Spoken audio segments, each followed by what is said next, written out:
All right, we'll call the meeting of the F&A Committee to order. It's 6 o'clock on the 29th of August. Councilmember Holloway, Councilmember Christensen, Councilmember Mayhew are in attendance, along with City Administrator and Finance Director, City Attorney, and Councilmember Watton is also in attendance, along with other supporting staff. Is there any additions or changes to the agenda? See none. If there's no objection, we'll take the agenda as approved. See no objection, the agenda is so approved. The sole item on the agenda for tonight is Agenda Bill 22-074.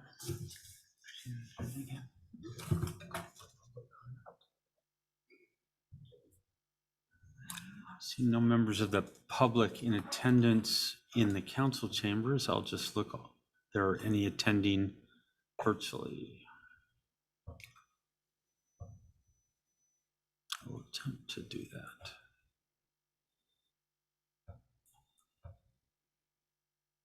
Oh, here we go, participants.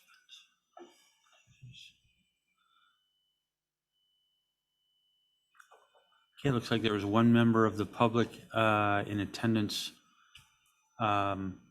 remotely. If you would like to make any comments, we do accept public comment. If you would like to make a comment, raise your hand by pressing,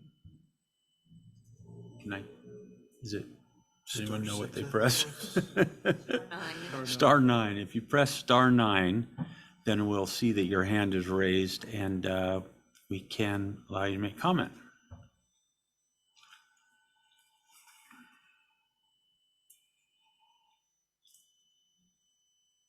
All right. One member of the public is indicating they'd like to make a comment. Can we turn on their microphone?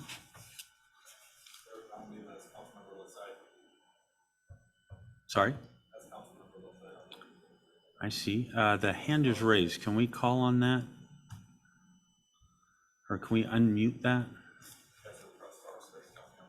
Oh, go ahead and press star 6. There he is. He's unmuted. And you may I just wanted to let you know. Thank you, Mayor Pro Tem. I just want to let you know this is Councilmember Lissay on the phone. Can I hear that? He just wanted to let us know it was him. All right. Let the record show that Councilmember Lissay is also attending virtually. All right. How does he put his hand down? Star 9 again? There you go. All right. Moving on then, discussion of Agenda Bill 22-074, financial policies. And let's see, I think we left off. We had gone through section 3 and we're up to section 4. Is that correct? That's correct. Okay. Before we go on, I just in kind of reviewing section 3, it occurred to me that, so that's the section on revenues, that there are there are a number of revenues that the city council has directed in the past be used for certain purposes. And so is chapter 3 where that ought to appear if those are going to continue being designated by the council for specific purposes? That is correct. The proposed change to the financial management policy started with just a general statement, 3.1.1. It's right below 3.1 revenue objectives, and there is a statement that the council will set fees at sufficient levels to cover the entire cost of service delivery or may be subsidized as council deems appropriate. Right. So what I'm getting at is, so the council has a policy in place that construction sales tax is only used for capital purposes. Similar policy on use of REIT. I think there are some of the utility fees that were used to pay off, or are used, or were used to pay off the bond, that upon the completion of that, those should go to the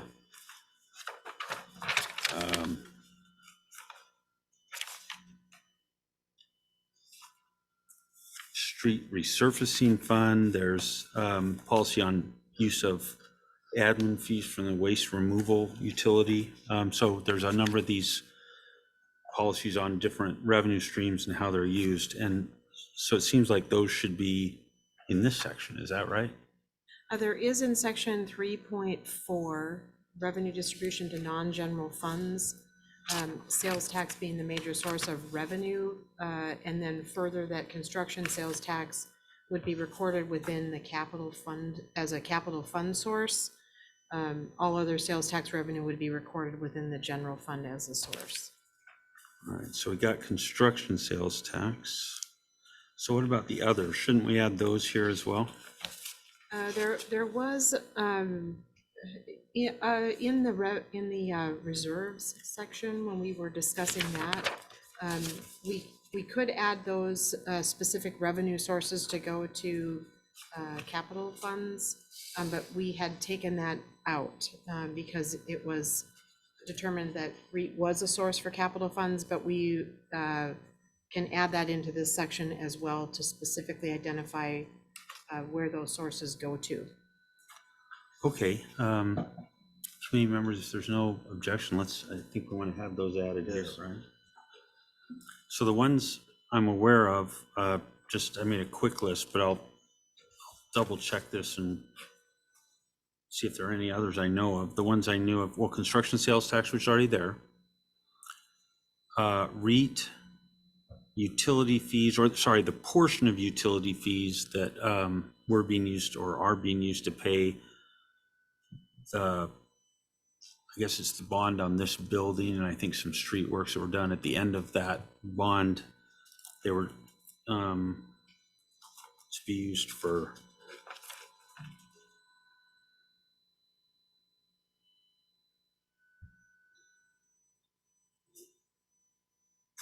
whoops, no, okay, whatever it is that they're restricted for you being used on. Oh, here they are. Following bond repayment, that portion of utility tax will go to the street resurfacing fund. So that's a portion of utility fees, and then the admin fees on waste removal utility, I believe, have to go to the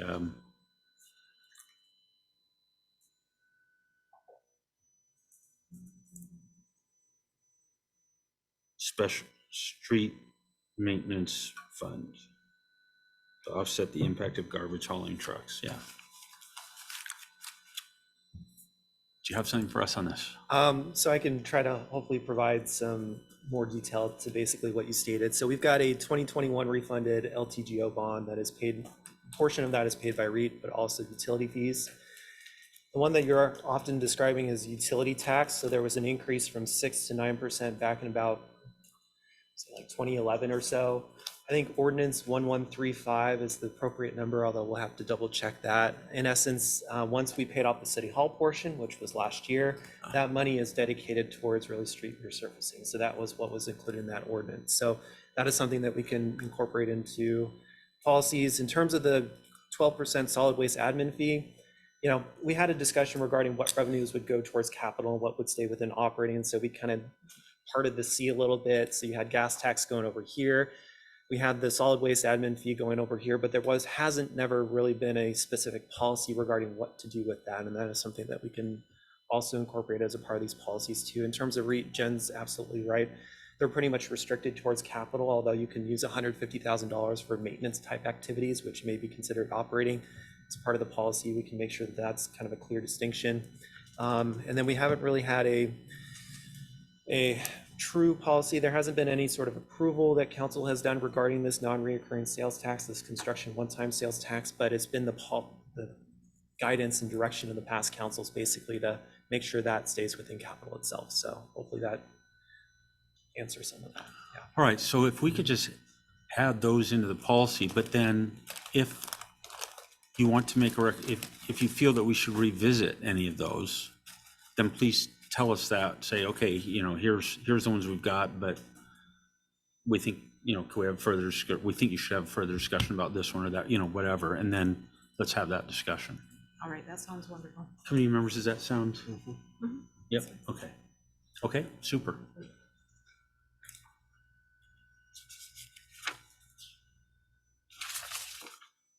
All right, so we're up to section 4. Yes, we are. Okay.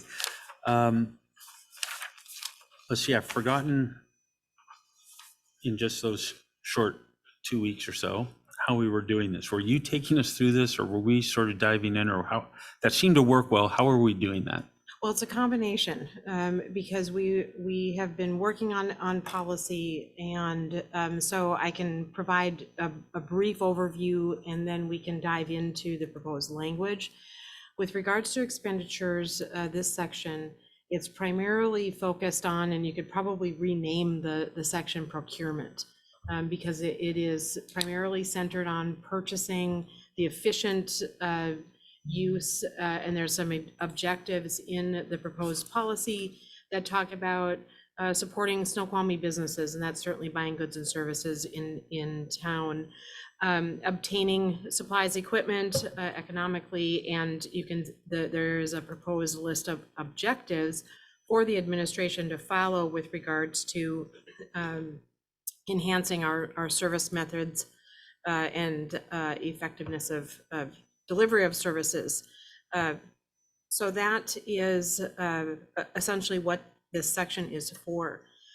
In this section, I just wanted to point out that there are similar policy statements to current policy, but yet updated.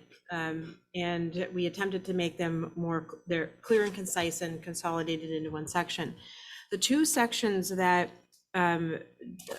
are of a more significant nature for change would be section 4.5, the commitment authority, and section 4.6, the purchasing controls and methods.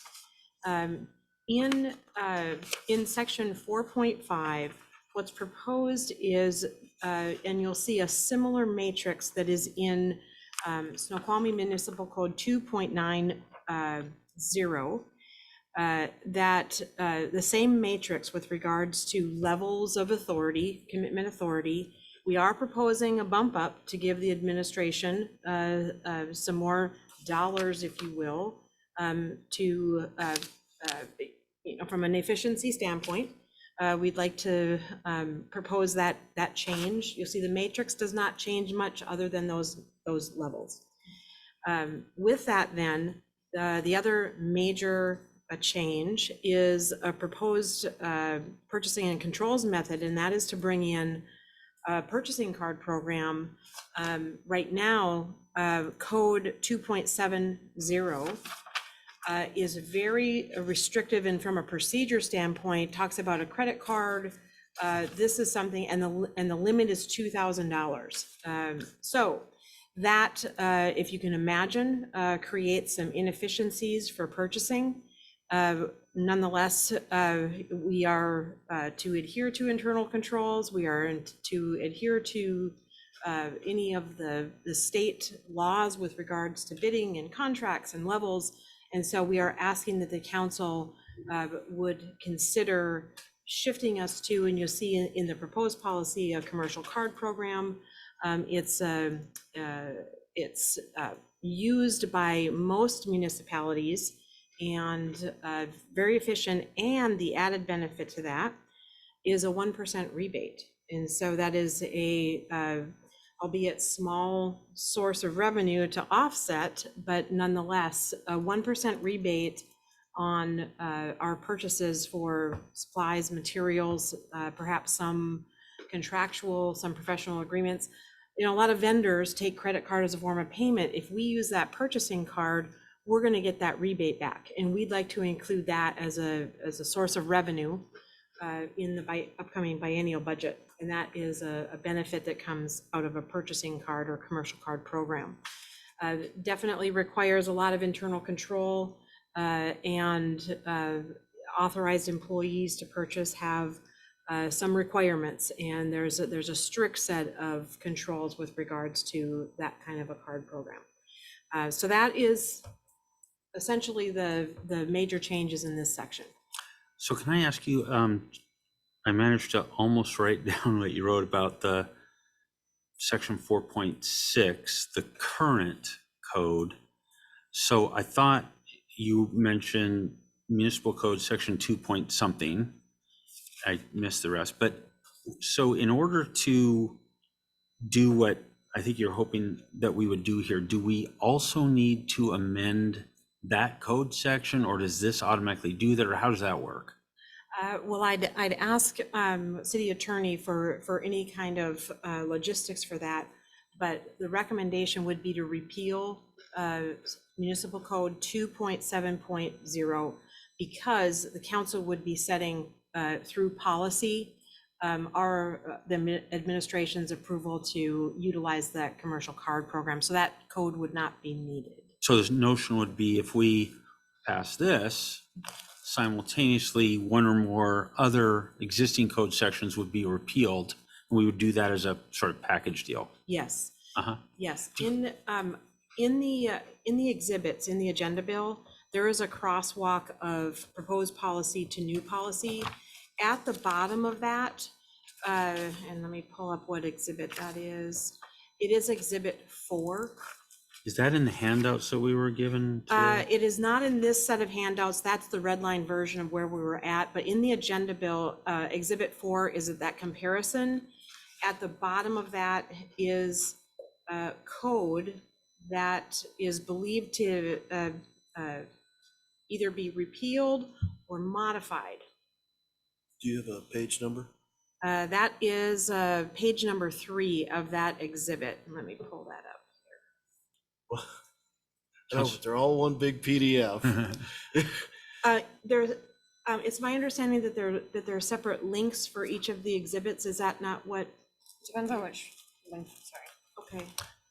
Councilmember Christensen, were you raising your hand? It was. Aha, Councilmember Christensen. Well, I was gonna just ask a question about the credit cards, if it's all right to go back to that.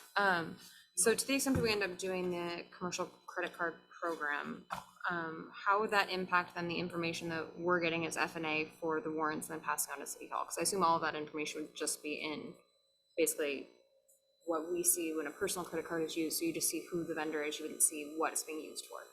That's a great question. Essentially, it's a form of payment that the city would use. So instead of a check, it would be an ACH to a vendor, and then we would pay the commercial card program. So you would see the vendor who we purchase the goods and services from. So it's really no change from what the council sees because you see all of our payments to vendors. Okay. It's just because at the moment, obviously, we're seeing the breakdown in terms of what the funds are actually being used for. So it sounds like we would be getting less information to be reviewing. You'd see the same forward. information about what the purchase was for. So if it was for supplies and materials to a vendor, you'll see the same thing. Okay. It's just the form of payment is really the commercial card because the council sees it all. Okay. All right. Thank you. So just to follow up on that then, so we wouldn't see the credit card statement. What we'd continue to see was the claims report, which comes out of our accounting system, which lists each and every claim. The method by which it was paid may or may not be indicated, but the point is the claim would be listed there, what it was for and so forth, right? Absolutely. We're hoping that with our new reporting with the Munis implementation, that you would see if it was a check number, you would see that. If you would see if it's an ACH, you would see the form of payment, but really the purpose of the claims report is for you to see the vendors, what we're purchasing for, and some details about that and what fund. Yeah, so you've probably noticed since you got here, I've been trying to change for about 2 years. I've been trying to change because we used to be in the habit here of calling it I can remember, was it the warrant approval report or something like that, which was actually a term that refers to, so we actually, unless we now have checks, I think we actually issue warrants, right? Well, we issue warrants, but essentially the bank sees those as the same. Right, checks but the same. technically, legally, they're warrants, not checks, right? Okay, so, Yes. but the point is, the requirement is not for us to review the check register or the warrant register. The requirement is for us to review the claims report, and that's the thing that we approve, which is indeed what you give us That's is the correct. claims report, right? Yes. Yes, Okay. that's correct. So we'll try and get, so maybe we'll get to where we only call it the claims report. I think I we're think in gonna- all the yeah. documentation, that's all you call it. So that's, Yes, that's we're well what on our we want to way. call it. We want to be standard, we want to be consistent, and so that's what we would continue to call it, is the claims report. So just to the point that was raised a minute ago, would it, I'm thinking it might be, so one could take the point of view that the creditor making the claim is the credit card company, not the vendor who was paid with the credit card. Do you follow me? And so to ensure that that interpretation isn't used, could we add in here just a brief statement that the claims report will include the details, whatever wording you think, but the point is that it would be the details paid by the credit cards, not the credit card company itself, or the credit card bill itself would not be what would be included on the, or maybe you would want to say that both would be included, I don't know, but but could you just sort of look at that and maybe just put some clarifying language in there? Because clearly your intent, you just described it to us, is that we would see all of those items, but maybe just to communicate to future us's, maybe we just put a little sentence in there to clarify that. I will do that.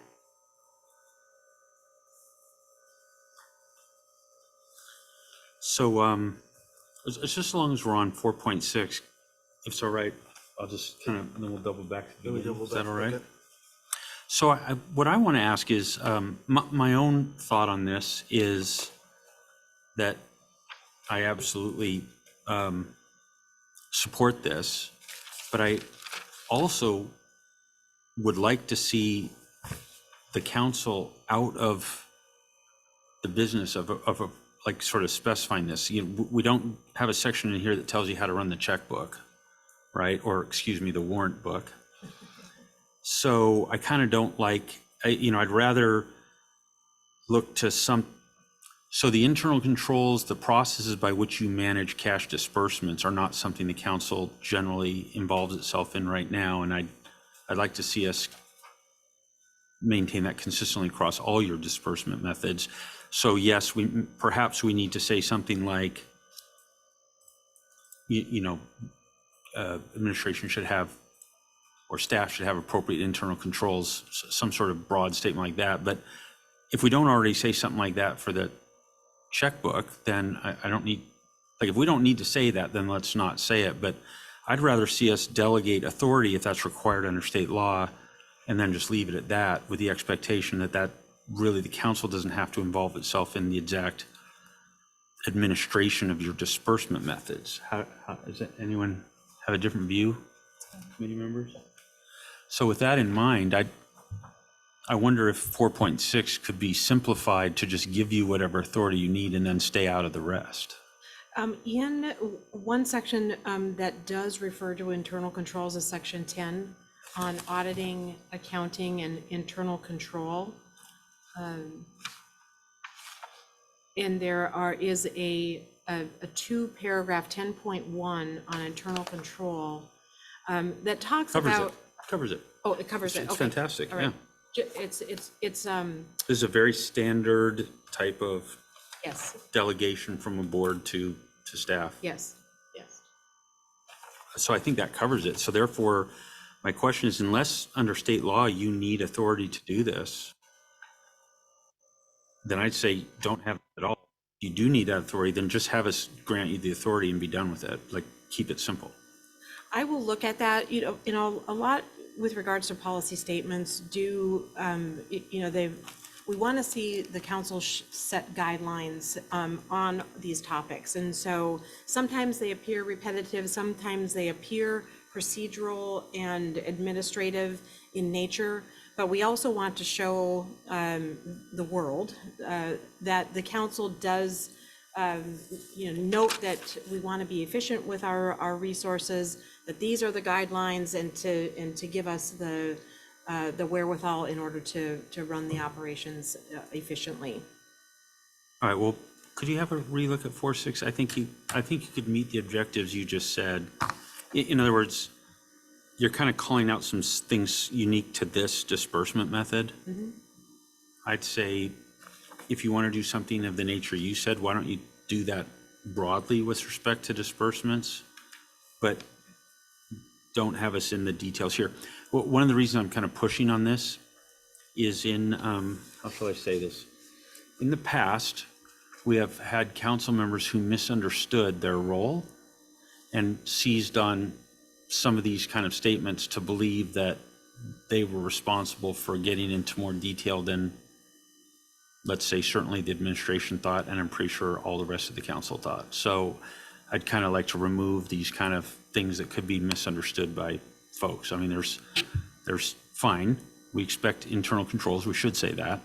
But I think beyond that, we're not in the business of overseeing exactly how staff does that. I appreciate that. And I think that when we go through a review of municipal code that is very restrictive, perhaps that was a reason for that. And oftentimes in municipalities, there is where the council sets code to state the specific fund name or Right. or something of that nature. There is a code, and I've listed it in the comparison, that talks about the finance director, through the budget, proposes funds, and when the council approves those funds. So that's why you'll see some of those code that identify specific funds are proposed to be repealed, just because we're looking to clean up code at that point. So I appreciate that. Yeah, just quickly on that, just be aware there is state law that I believe requires the council to approve the establishment of any new funds. So as long as we're complying with that law, I'm sure you can consult with city attorney to make sure however you're setting that up is compliant with state law, but just keep that in mind, that we may be forced to do some things just to be compliant with state law. Now, for example, maybe if a fund is in our appropriation, therefore it gets created. Anyway, perhaps workers, just make sure we're compliant with state law is what I would recommend. Absolutely, yes. Go ahead, Councilmember. Oh, Councilmember Watton, that's good. Councilmember Watton is not on the committee. But I am, it's a committee of the whole, and my understanding is. No, that's not the case. This is solely to permit you to attend. It doesn't put you on the committee, the F&A committee. Corrected then. Yeah. That was, the history on that was, we didn't used to allow, because we didn't think we were permitted for council members to attend committees that they weren't on. So literally, they couldn't be in the room, and this is before we had Zoom. So literally, you couldn't attend. The solution was to also notice them as a committee of the whole, which would allow all council members to be in attendance, but we're not changing the makeup of the committees themselves. Does that make sense? And we can talk more about it. Yeah. So before we get off 4.6 and go back, can you describe the last sentence there? It's a term I'm unfamiliar with, which is the open house accounts. What are those, and why do we use it? Well, that is a great question. So open house accounts are accounts that are a local business in town where, an authorized purchaser, an employee can walk in and buy something off the shelf or order materials and maybe sign a register, get a receipt, and then we get the paper invoice, or we get it emailed, and we get a listing of those purchases. So what we want to do then is we want to remove those, because authorized purchasers will have a purchasing card. And so there is no need for open house accounts, and it is a way for, it's an internal control mechanism to ensure that we have control of our vendors and of our accounts. So having that explanation, the last part of the sentence with the accept clause, why do we still have the accept clause in there if we're going to go depend on the P cards? Unless approved, unless approved by finance director. Yes, if there is a reason that we need an open house account for some reason, then that would be something that the finance department would want to be in control of. Excuse me, I swallowed. I was breathing while I was talking. But we may need to make an exception, but the goal is that we would not have any open accounts out there.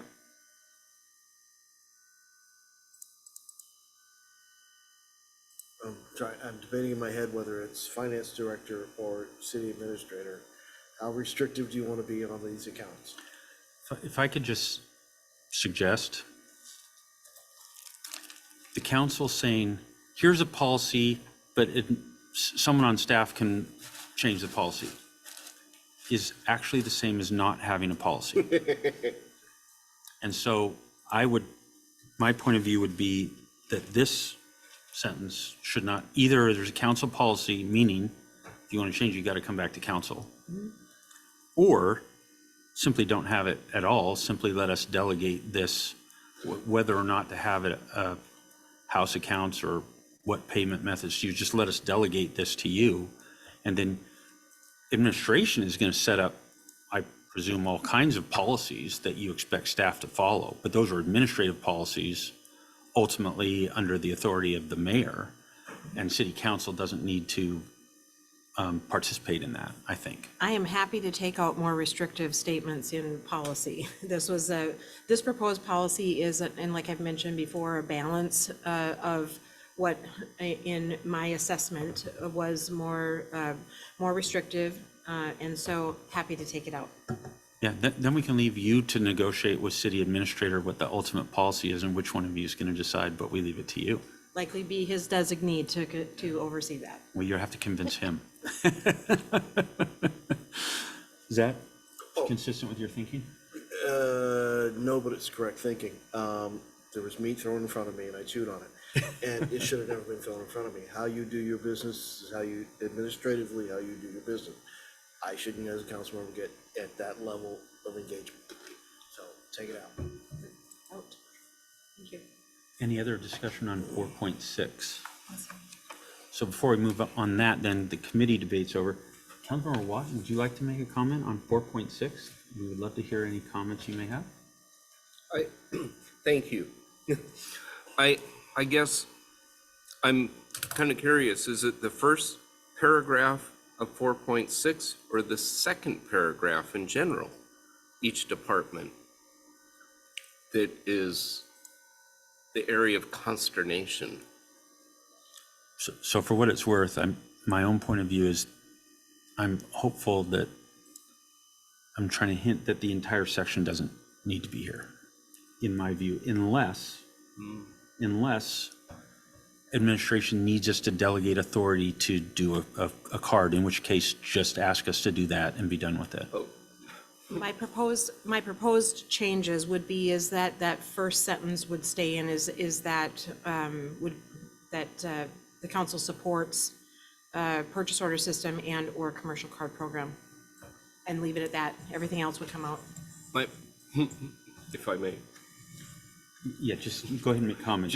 I just don't want to get into multiple people in the debate. Yeah, my concern is the way the second paragraph is written, you can take one order, break it down into 2 or 3 separate transactions and be under that $5,000 limit, that threshold that goes back up to the policy. And so I would kind of temper any changes to this policy where people could figure out you can do it as 2 or 3 separate transactions when it really should be one. Second paragraph specifically says, shall not be separated in smaller purchasing components. To eliminate. So I think if I'm correct in the point that Councilmember Watt is making, is that we should have such a prohibition, but I would say that prohibition should not be solely related to P cards or any variation on them. It should be a broad prohibition on any purchase of breaking a purchase down into elements. So if we have that somewhere as a broad statement, then we're covered. if we don't, let's make sure we have the broad statement, but then we wouldn't need it here because we'd already have it. That broad statement is in the proposed policy. In 4.67 paragraph. P card is 4.61 at a lower level. Oh, so 4.6 broadly just talks about purchasing methods broadly? Okay, so we would keep that, okay. So it's 4.6, yeah, okay. Yeah, that's the point you made. Sorry, I got that. All right, are you with us? Yeah. And then on City Attorney. 461 on the, I mean, I would second the finance director's instinct on, under several statutes, the council needs to be the one to authorize card purchasing programs. And while we'll probably ask you to repeal the existing code sections in 2.70, probably be replaced with a single sentence that says there's hereby adopted programs specified in further detail in the financial management policies. And then it gives you future greater amendment flexibility than if it's codified in the code. Sounds great. Committee members, any different view? Thank you.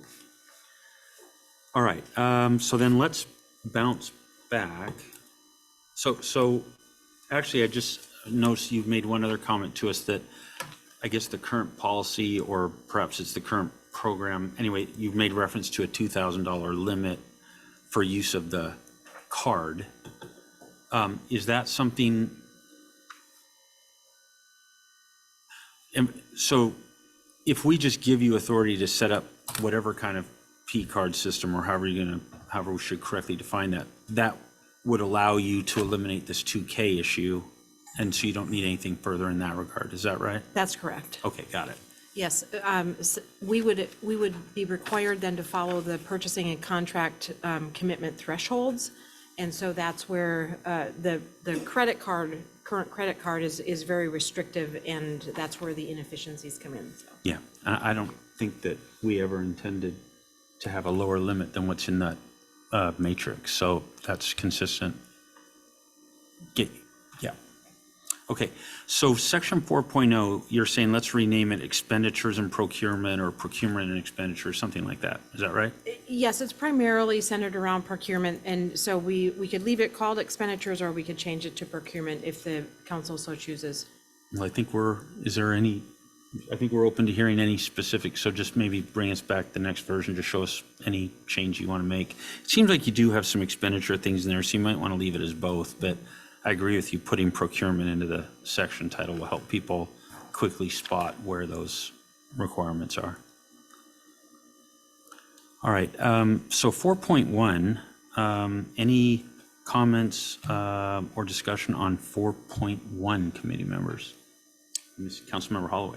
So the objective of expenditures, the first one is support local businesses. Is the chapter 3904-190 specifically in regards to supporting local businesses? My real question is, can I take that second bullet and move it to be the first part of the first bullet, and take the local businesses as a second bullet separate? My meaning is, my priority is that you're finding the most cost-effective purchase you can. And if local businesses can meet that, great. But if they can't, I'll still go outside on their behalf to go get that service. I want the cost effectiveness to have priority over local. So I'm concerned with, again, if I take that second bullet and put per RCW 39 at the end of it, have I violated the meaning of that RCW? I don't believe you have. Okay, so can we, any other committee members have any objection to that? I agree with that, only I have further concerns. So as worded, I think I think we have to fix the wording. What this says is that we should contract for goods and services within the community whenever possible. Whenever possible is a big statement. It overrides all other criteria. Now, it does go on to say subject to meeting other expenditure guidelines, but then we're left not knowing, because it clearly violates or is at odds with the very next bullet. So I think to Councilmember Holloway's point, I think that the criteria is not to buy goods locally whenever possible. Rather, it is to, I think the intent here is to say, other things being equal, or maybe other things being equal within a certain range.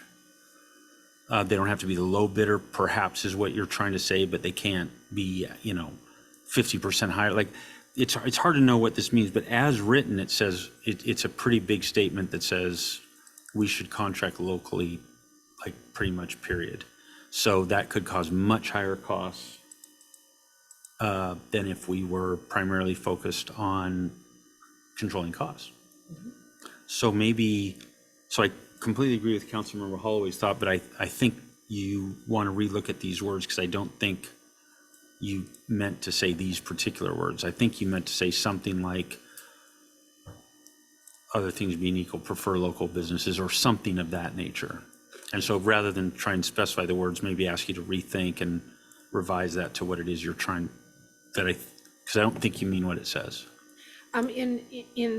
Sometimes in communities, they like to focus on purchasing local.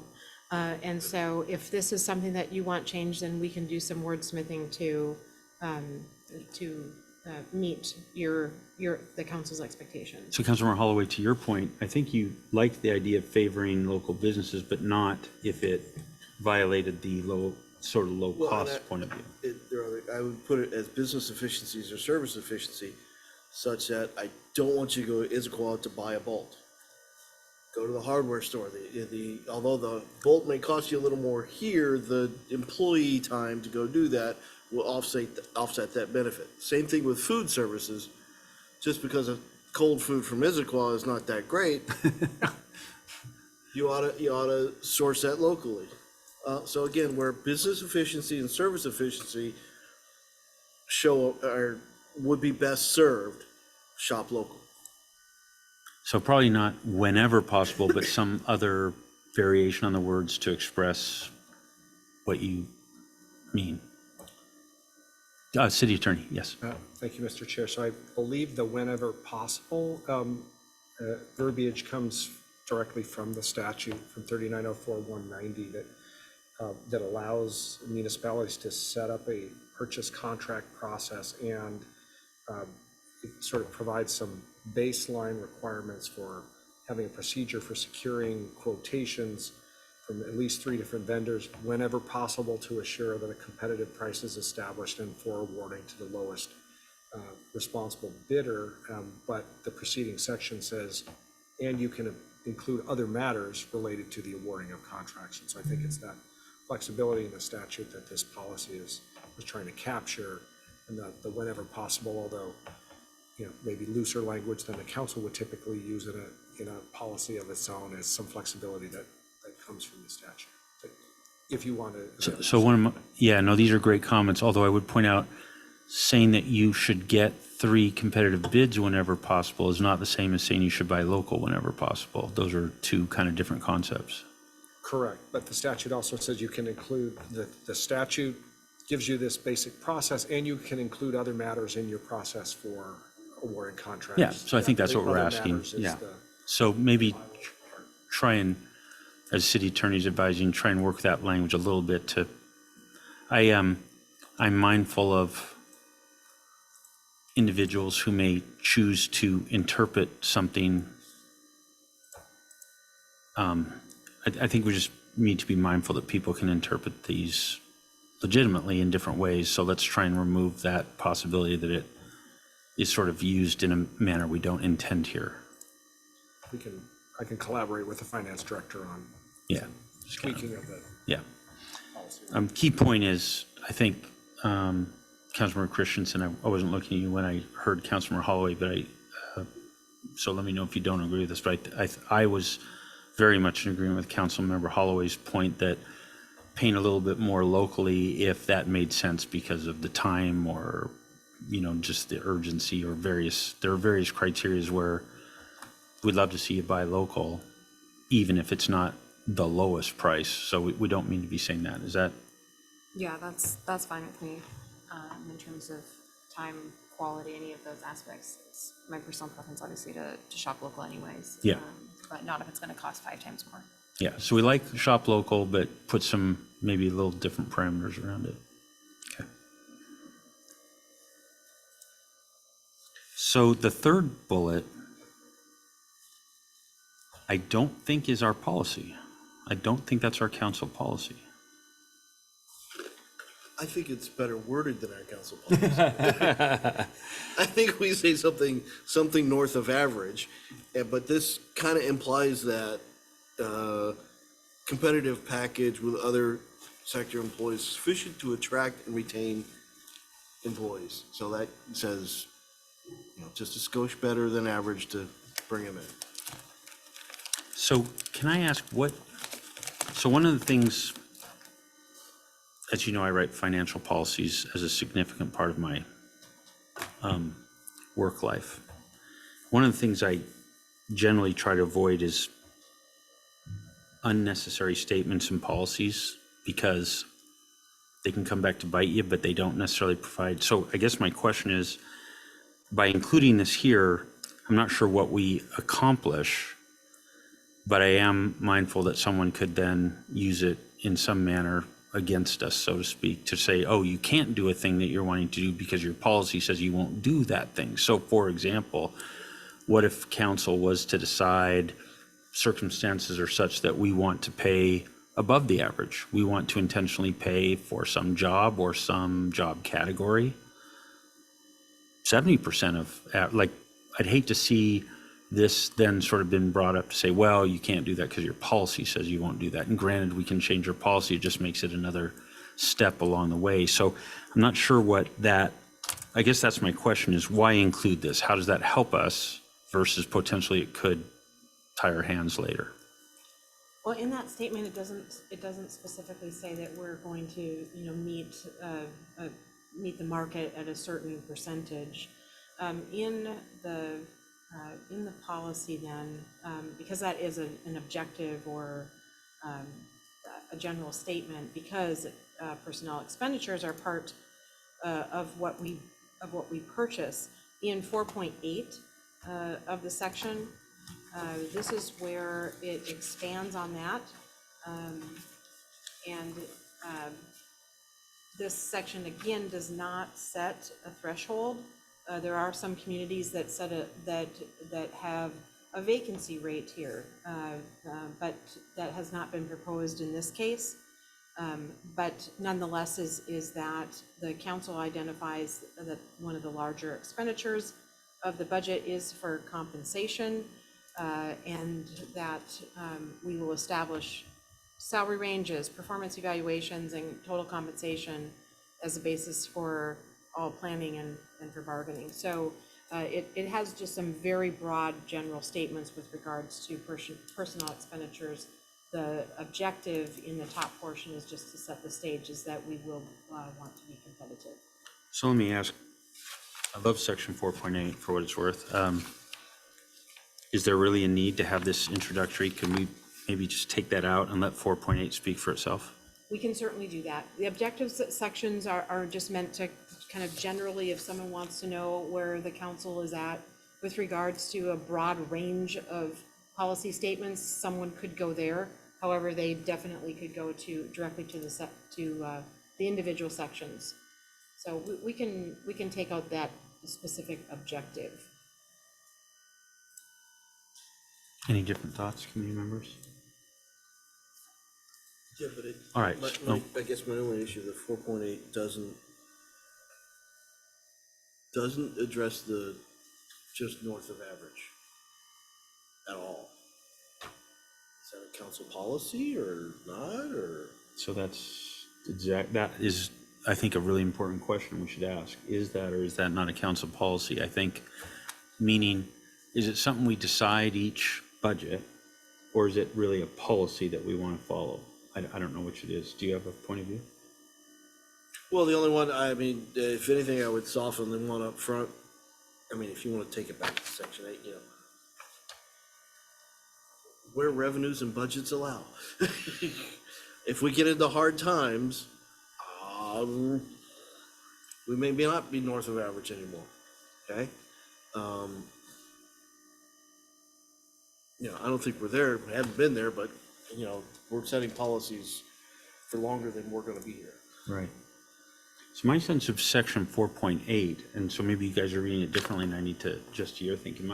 My read of 4.8 is it says, well, we'll set those things as we go, but we're not setting it here in this policy. So do we want to go further than that here in the policy? Would you want to move the objective statement to section 4.8? By the way, that might be one way of solving this thing, or yeah, that, I think that would be a good idea. Either take it out or at least move it adjacent to 4.8, meaning part of 4.8, yeah. Move it to 4.8. And you might put in there, and again, as budget and revenues allow, or something or other to acknowledge, this is not, I don't sacrifice other things. But we do have an intent here. We do have an intent. That's consistent with my understanding of the council's intent. That's how we've always talked about it since I've been on the council. All right, could you make some adjustment? So move it and then make some adjustment as Councilmember Holloway's discussing? Yes. Right. If I have to make a choice between wastewater service and water service in this policy, I'm gonna go for water and flushing. Of course, you picked two things are in two different funds. They're so- different funds. Because there are other examples I didn't want to get into.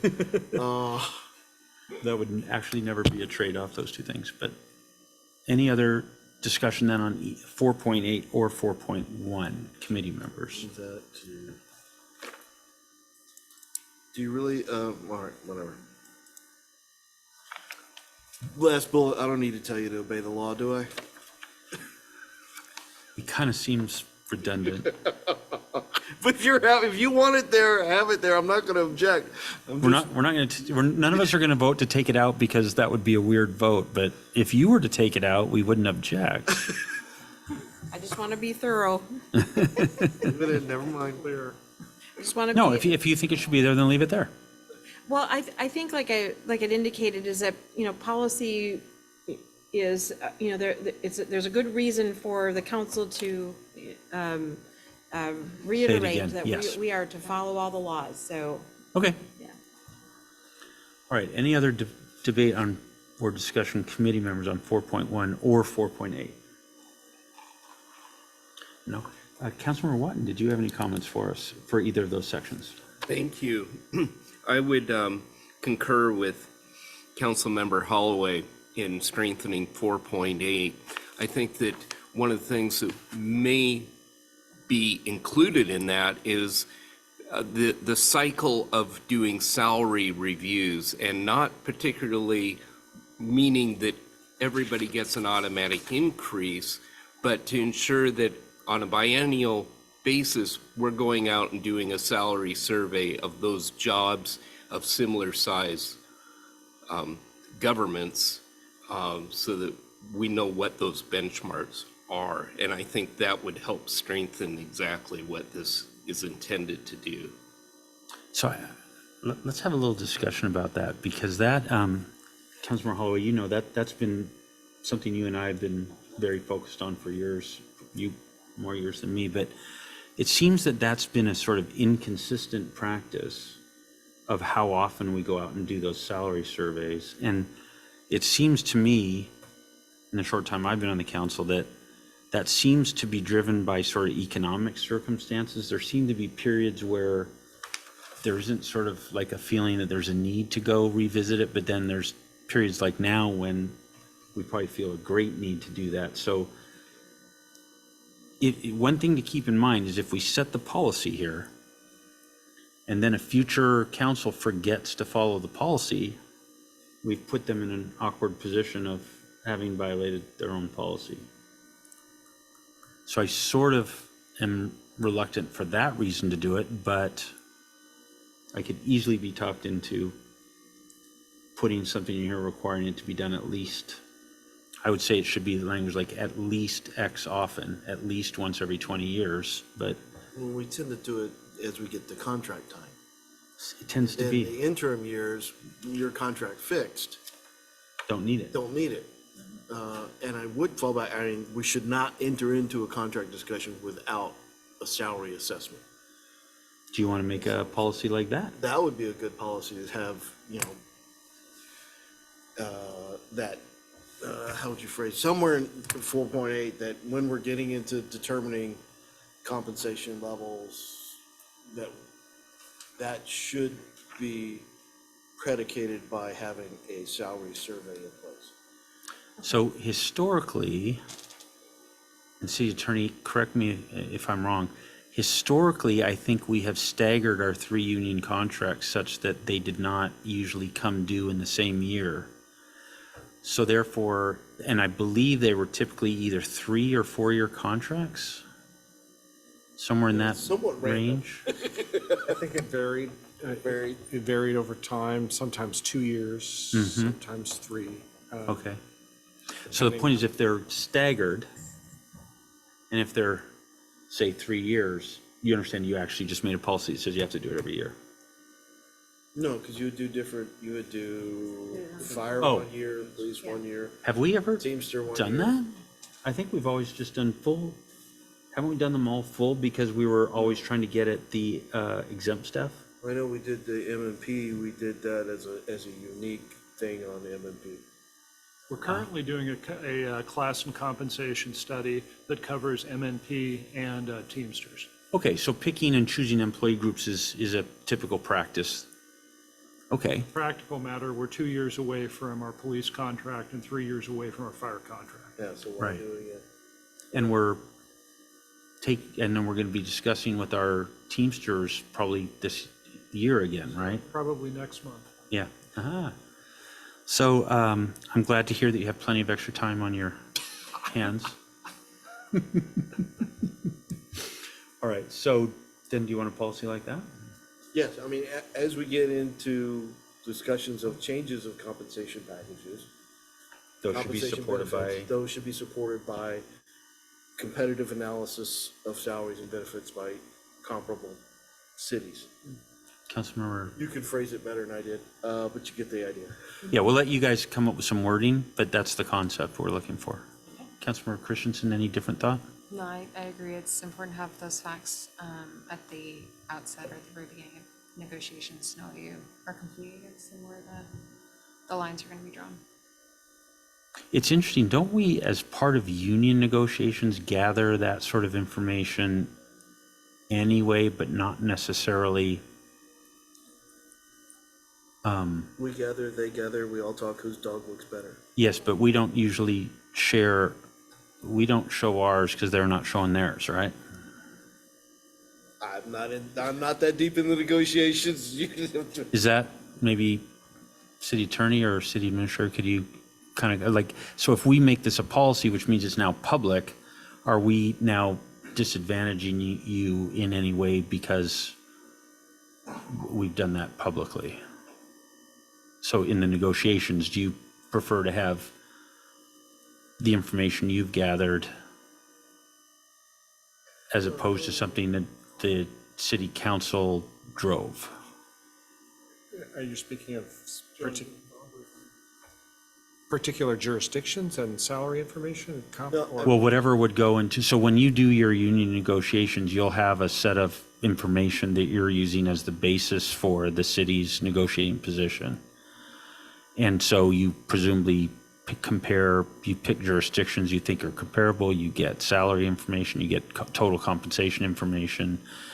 And I'm of the belief that you don't typically share that entire set of information with the union? Well, typically the jurisdictions, that's the first point of negotiation, is agreeing on a set. What are the What comparables? are the comparables, right? And on some occasions, the union will make an information request.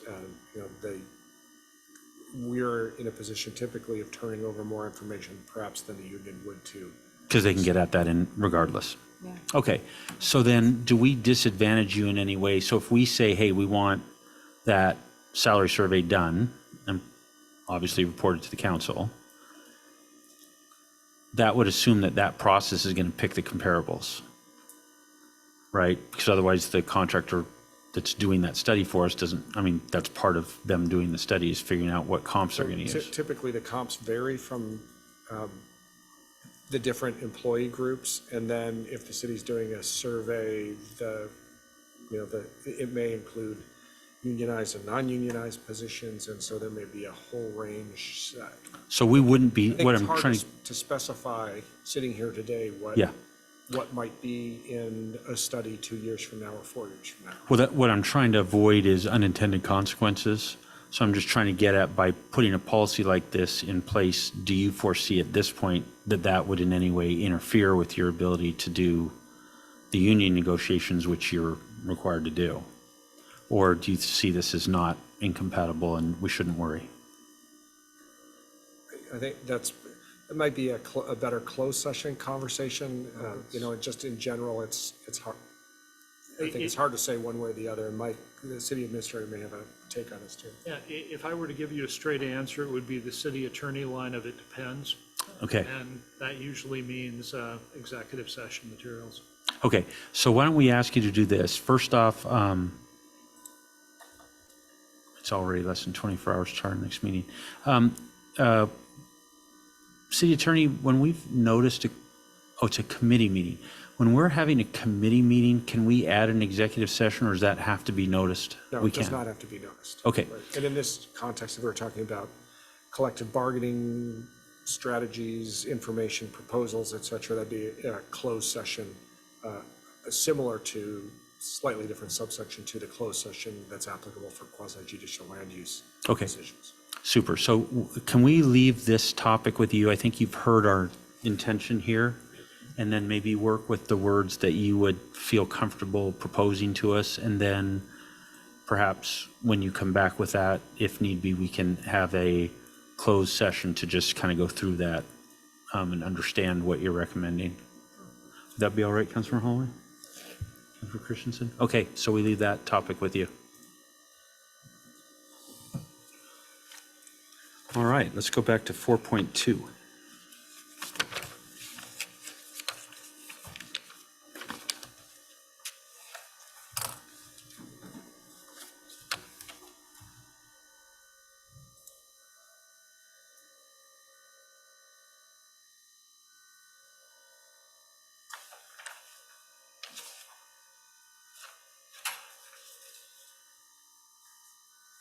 Okay, looks like we get some apple pie and from Mom as part of 4.2. Yeah.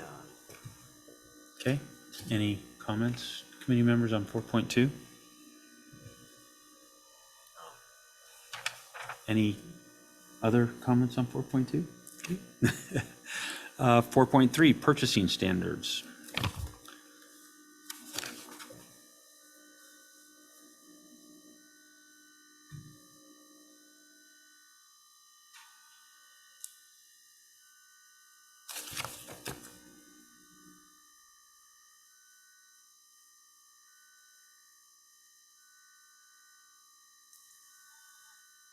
Don't do bad. Okay. There's one thing in particular I'm looking for here.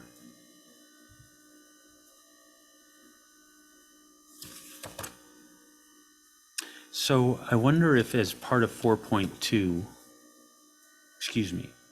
as part of 4.3, there should be a requirement to, I'll use the wrong words because they're legal words and I think they make me sound important, but I don't, let's use the proper word, but something that would require an employee to recuse themselves from any decision-making if they have any interest in either,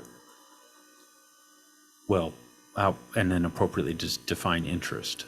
So I'm mindful of allegations that were made some years ago about a city employee possibly being involved in decisions, approving decisions that employee should, there was an allegation that the city employee was involved in approving things that they should not have been involved in approving because they had an interest in the transaction. I think I think the allegation was something to do with a personal relationship or something like that. But without getting into that, just a sort of broad statement that would require, would prohibit being involved in decisions if you have an interest in it. Well, and I guess I'd go in, where there's a conflict of interest or potential for the appearance of conflict of interest, the employee should recuse themselves from the action. It needs to go a little further than just, could somebody look at this and say, City So Attorney. I understand the matter to which the chair is referring, I think. This section starts with a broad statement, comply with the law. The matter in question, wound up with a referral to the city's ethics examiner right. and a determination of a violation. So I'm wondering if this is similar to some of the other sections you've talked about tonight, where if we go down, suddenly this section becomes longer and more prescriptive with all the types of examples that could be. Or is it really just that particular having an interest that you'd like to see referenced here, which we Yeah, I was only, do and not get in, including but not limited to, for example, and then add that to the list of specifically prohibited. I was just looking for one specific addition, not a whole set, of just a statement about, no conflict of interest, basically. Okay, and I can collaborate again with the director on language that captures that particular. So I'm willing to take all those bullets out, but there needs to be one statement in there, so again, where there is a conflict of interest or the potential appearance of a conflict of interest, the employee should recuse themselves from the action. It's a higher level than just don't do bad. It's don't do it in any way that anybody could say anything wrong about it. Yeah, for what it's worth, so it's typical for employment contracts with chief financial officers to say that termination criteria include the appearance of, so it's prohibiting or the appearance of, so just having the appearance of is actually a termination offense. So it's that kind of language. It's pretty common out there if you go looking for it. But I think that's what we're looking for, right? And keep in mind, Not that we're not prescribing that they will be terminated. We want to prescribe that it's prohibited. Understood. And keep in mind, I'm coming from an industry and company that got slapped pretty hard through some individual actions that I am ingrained on a yearly basis, not even the appearance. Anything to add, Councilman Christensen? No, Okay. sounds like a reasonable request. All right, so with that, we'll leave 4.3 with you, 4.3 with you, rather. 4.4. Right, 4.3. Did I do something?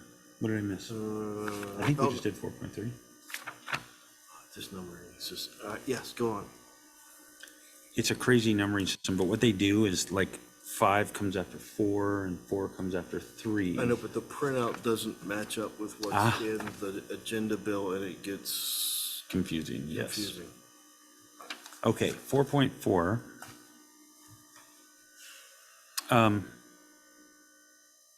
Comments or questions, committee members, on 4.4?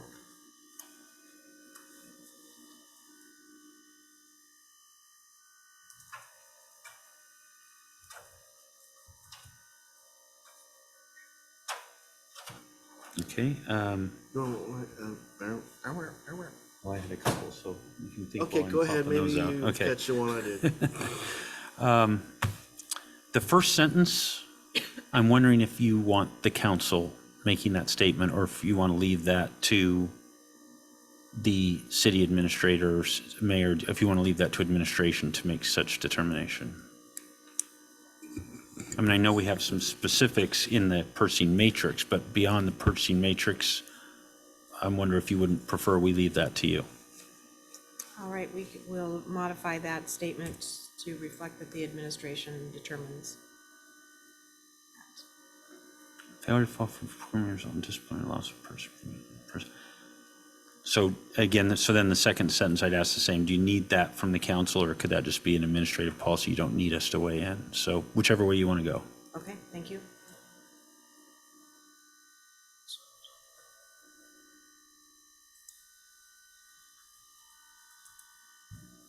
Four point four one, pure straightforward.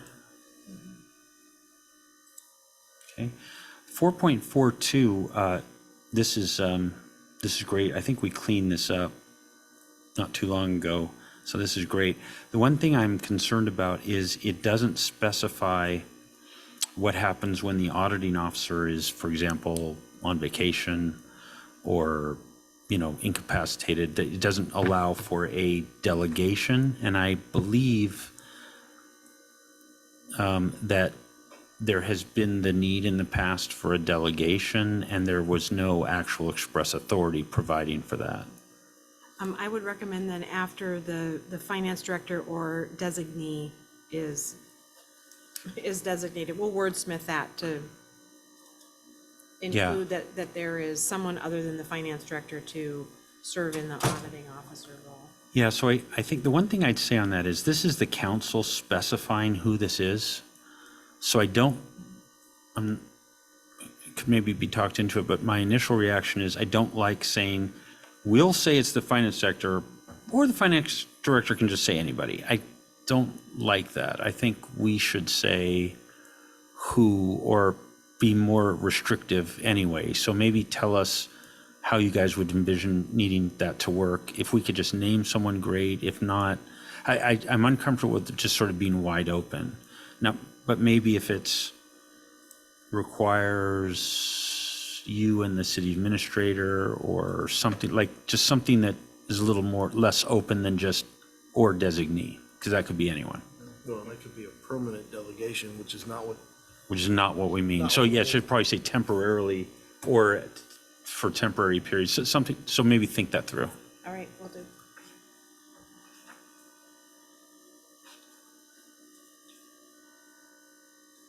So it may be that 4.4.2.1 might be a good home for that clarity on the what should go on the claims report from any use of any P cards or anything. But if you want to leave it somewhere else, that's fine too. I just noted that.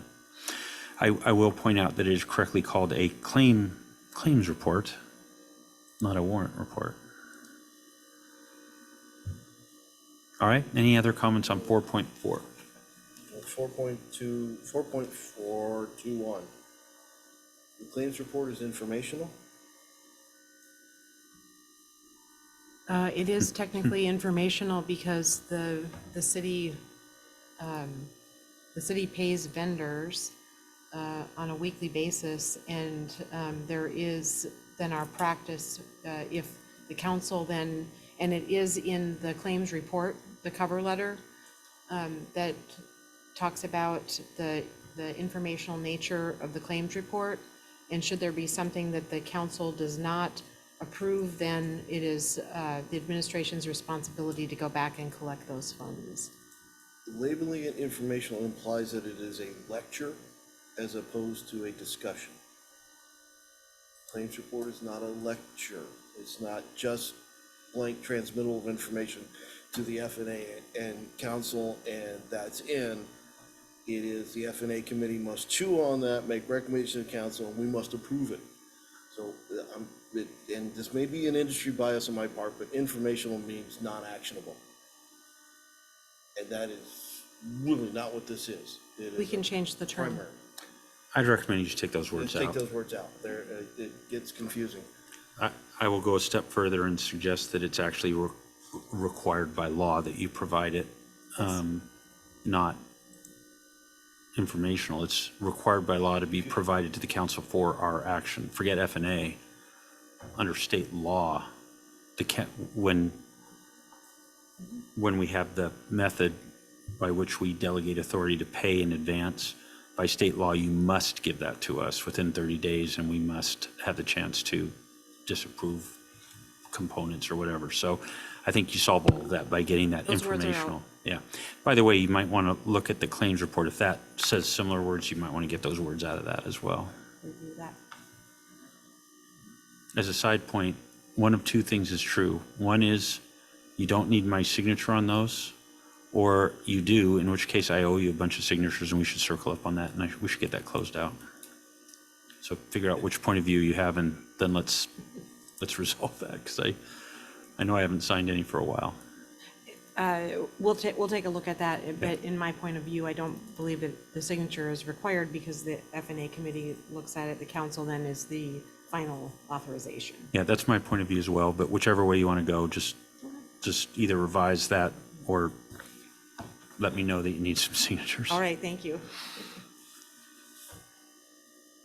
All right, what else on 4.4? Any other discussion?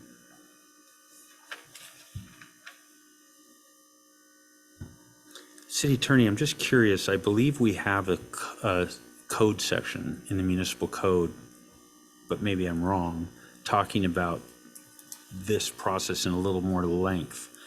Is there any need to either cross-reference that here, or are we fine just the two can just coexist in this manner and we don't need to worry about it? Trying to flip back to your It is, You don't have to answer us now. Can we leave that question with you? Could you, Finance Director, could you circle up with City Attorney in that, on that regard? will do. All right. Moving on to 4.5. Level of purchasing and commitment authority.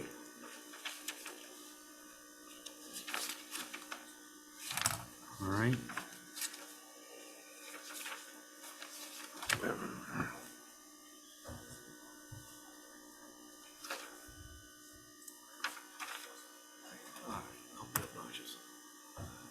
Councilmember Holloway.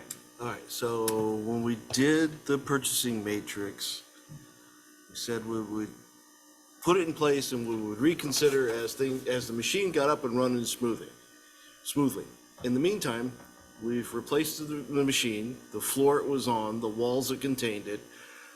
At this stage, I want to see how the new machine gets up and running smoothly before I change the levels. So I would prefer that the existing matrix be used versus this new one.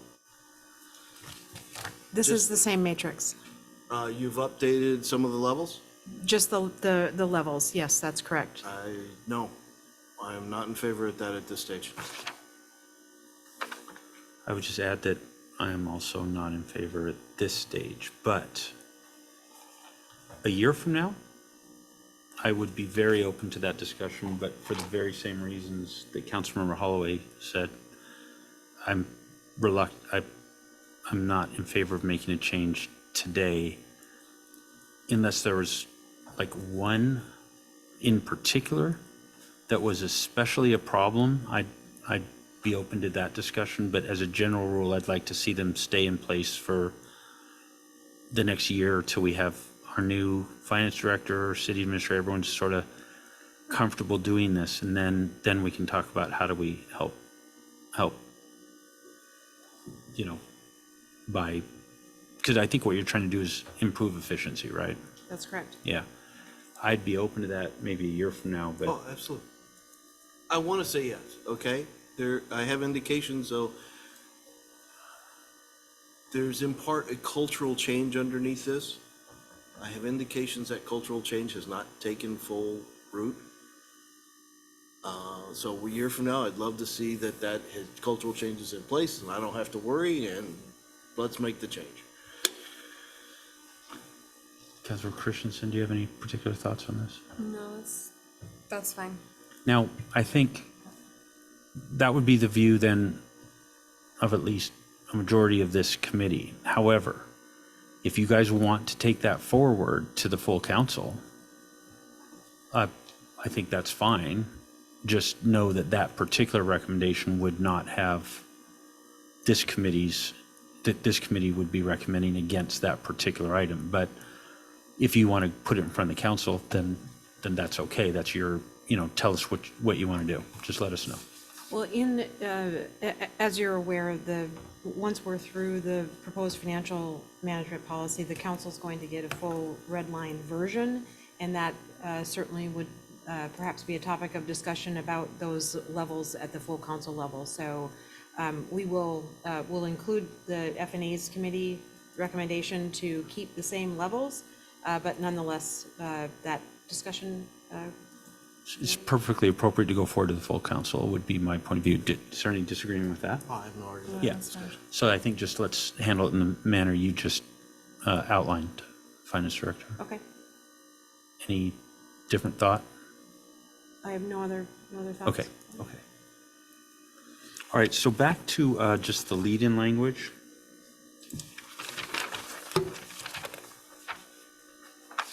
I'm just looking at those changes. Yep, I don't have any comments on those changes. They look fine to me. All right, any other comments on 4.5? Councilmember Christensen. This is really specific, but footnote 2, after the comma, you're missing, you need either like a shall or basically some indication there of whether that's permissive or mandatory language. Say it's they be processed. It's a little minor, but we're missing that. Do you guys see that? Do you guys see that, what she's identified? I'm sorry, could you repeat that? We were just, For footnote 2, yes. you need basically a verb. You need either permissive or mandatory language. It says, well, contract amendments and change orders do not require a competitive process. They be process should be they shall be, or they should be, or whatever language you'd like, but we need something in there. There's a grammatical error. Yes, just grammatical. Thank you.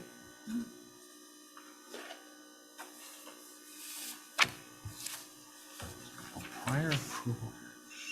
Not required.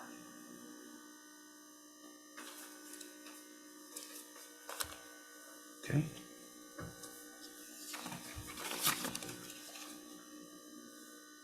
All right, any other comments or questions on 4.5? Okay. 4.6 has already been addressed. Let's just see, 4.7. Any comments or questions on 4.7?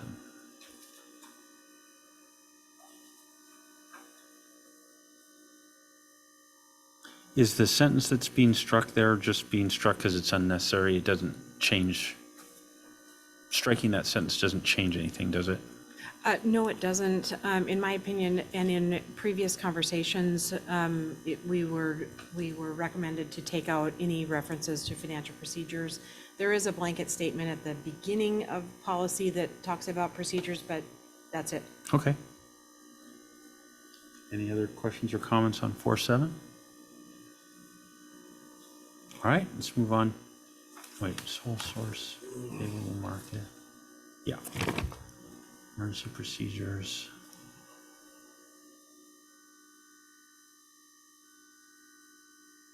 Yep, unnecessary statement. Okay, 4.8. We already talked about 4.8. Any other comments on section 4, expenditures and procurement?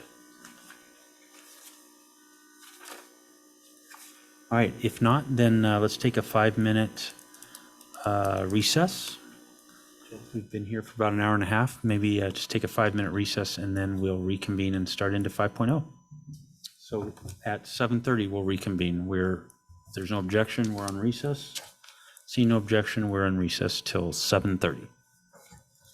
We'll bring the F&A committee back to order and pick up where we left off, starting with section 5.0 budget.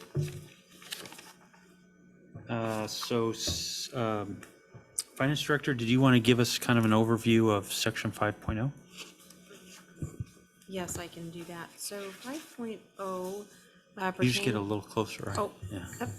5.0 pertains to the operating budget. There are some similar policy statements from current policy with the idea to remove any kind of procedural in nature policy statements. For example, the current policy, which was adopted, or one of the current financial policies adopted through Resolution 777, had a very restrictive and actually out-of-date budget calendaring section. And so what we have done in the proposed policy is condense that down, is that, the council, what we've all worked through this year in the biennial budget development setting is that we've tried to reflect the protocols that we would take to set the budget calendar. The new policy expands in section 5.5, cost allocation, expands on cost allocation plan and overview and the requirement for cost allocation. Proposed policy has updated policy narrative for budget amendments, removing some procedural statements.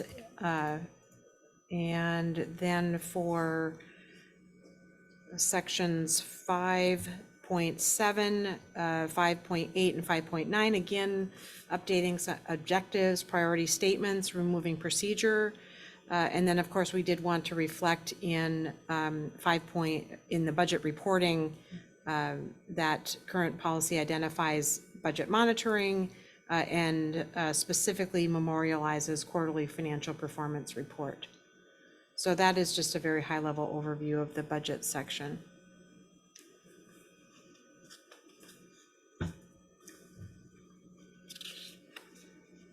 Okay.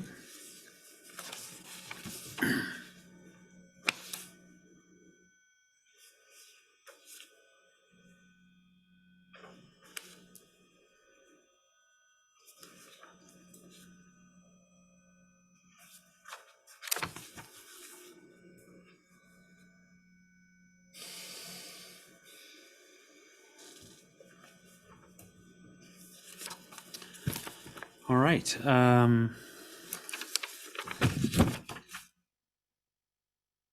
5.1. Any comments or questions regarding 5.1?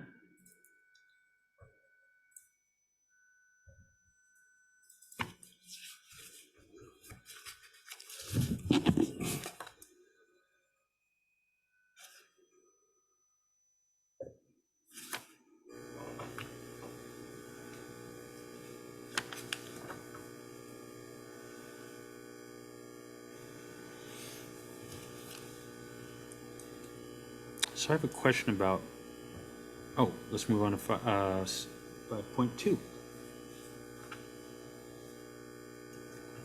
I have a question about 5.2, and in 5.2.1, so this is an existing policy we already have, is that correct? It's to, some of the language is similar, but these are specific principles that the council endeavors to meet, and so certainly want to link the budget to long-term strategic plan.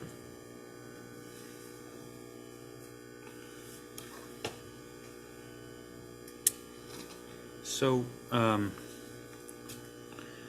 this seems just so vague, as 5.2.1 seems to me to be so vague as to not mean anything. What I'm curious about is some cities have a requirement for 6-year plans or 10-year plans. I think we're currently have been operating for quite a few years with a 6-year view. And I think that's kind of how we've been talking so far in this budget cycle. I wonder if we should specify that there should be a 6-year, because we use the term link the budget to long-term strategic financial plans. I wonder if we should specify that there should be a 6-year plan that it's linked to. So actually require that to be part of the process. And the reason, the biggest thing on my mind in that regard is cities in the state of Washington are by state law required to go bankrupt.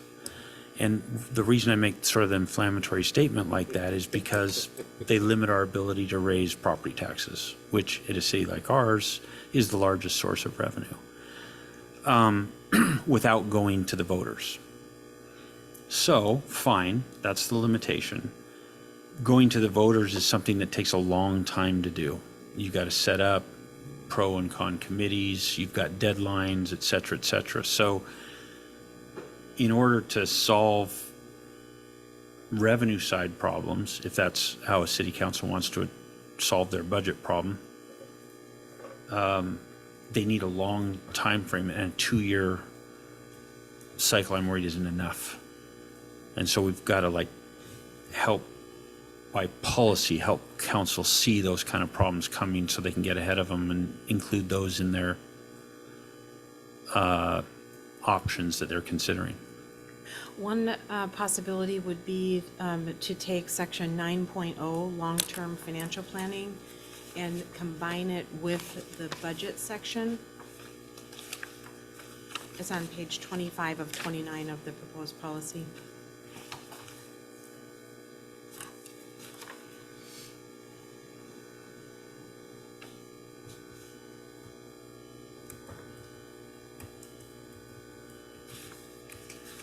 In this section, we're proposing a 20-year long-term financial model that integrates the 6-year capital improvement plan. So this is fantastic. Let me ask you 2 questions. One is, I have never seen this city have a plan that far out. And so I know how resource constrained we are in our finance department. I'm just worried that I don't want the council to establish a requirement that basically would be extraordinarily hard for our finance department to meet. I think that we can achieve that. We have been working on a long-range financial model, and so it is in draft form, and it is 20 years. Just out of curiosity, do you know of other cities that have a 20-year plan? Those cities that I have worked for have a 20-year financial model. Wow. Yeah. So Issaquah, for example, has a 20-year model? Yes, it was 20 years. I see. You can, depending on the number of years that you want to take a look at, yeah, in other communities, there have been 20-year outlooks. It's difficult to go out 20 years, but my original model began many years ago and has been developed into a 20-year model, and you can piece it out, and so we're hoping to bring that to the council for their consideration. And do you think, so that sounds great. First off, fantastic. You're way ahead of the state now. Maybe you could get those guys in here to learn a thing or two. Easy. But do you want us to require this by policy, though? That's a big step for us to, as a matter of policy, require the finance department, or do you want it to be something more Just call it long-term optional? financial model. Well, I think it's important for long-range financial outlook, and once you put a model in place, you continue to build data, you continue to build those protocols, not only for the finance department, but for the entire organization to use. And my goal would be is that it's a decision-making tool that is live and that is updated frequently, depending on economic influences. Then the model is just automatic, and so. Keeping the 20-year model in doesn't bother me, but if you'd like to be less restrictive, that's something that we can refer to a financial model with a long-term outlook could be some proposed language, and then we could, expand or contract the number of years. So committee members, I see what you think. My own thought is I'd rather see that modification. I love that we're gonna, everything that was just said about a 20-year model and what is going to be in it is fantastic. I love it, but Well, I'm reluctant to require it. Pete, I'd rather term it as long-term financial model. And the prior directors and the prior environment of the city was very volatile, particularly when we were the fastest growing city in Washington State. We would have killed other directors having to make a 20-year model with any level of confidence. Okay? So I don't know what happens 10, 5, 20 years from now, so I don't know that I want to carve in stone, thou shalt have a 20-year model, if it doesn't make any sense past 5. But I love a 20-year model. It's just what is reasonable and that we have a level of confidence on that horizon. So I'd rather term it as long-term and be just grinning ear to ear when we get 20 years. We can do that. Yeah, we can do that. And I would include a reference to the long-term in the section we're talking about, that Well, should be she's one of the things suggesting- identified. Yeah, she's suggesting, what do we think about the idea of just taking 9.0, picking it up, and putting it in 5? 5? What section are we in? Combine section 5. Yeah, 5. With section 9. Section 9, Yeah, yeah. They definitely go hand in hand. which I think sounds like a great idea. The only other thing I'd say, though, with respect to what's currently in 9, No, is that it requires a 6-year CIP, but doesn't require a 6-year operating budget. I'd like to see that requirement be both. Actually, I'd like to see it be operating. I'll say utilities, but what I really mean is they're not special purpose funds. They're, thank you, enterprise funds. So, one for enterprise funds, 6-year for enterprise funds, 6-year for operating, as well as 6-year for for capital. We'll make those additions. I think that's our practice anyway and what you would intend, so I don't think that it's just adding it in. Councilmember Holloway. so I'm gonna, what you said was great, although I guess I want to argue leaving section 9 in and referencing it in the prior section. I think it's important enough that it deserves its own, I don't want to dilute it. It deserves its own recognition, its own section, that we really do want these long-term financial plans, because I've been here when we didn't have them. And it's not fun. Yep. Yeah. All the conversations get very confused and painful, yeah. Well, everybody's vision of what the future Different. is different. So I guess I argue leaving section 9 in, but reference the long-term financial plan in section 521. How's that sound, Finance Director? That Does sounds just all right? fine. And your prior conversation, I'm waiting to get comfortable with what a strategic plan is. So I don't know what the duration of that is. We'll see what that comes. The comp plan is legally required, I think, every 5 years, although we every now and then 10, I approach to think. 7 or whatever. City council goals and objectives can change at any time or any election. So, yeah, it's good to have that the long-term financial model in there. But I can't require them all to be 10, 20 years. Right. All right, so then add in to this the reference to, or some form of reference to section 9. And let us see how you think that would best be worded. Okay, thank you. Any different or additional thoughts? 5.2? We're doing it 5.24.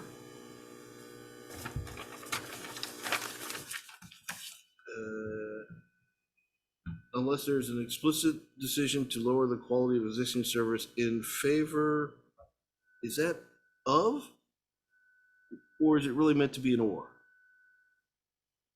Could you repeat the section again? I was wordsmithing. 524? The end of the second line? Existing services in favor or providing a new service? Isn't that of? Is that a typo? In favor of providing a new service based on strategic goals.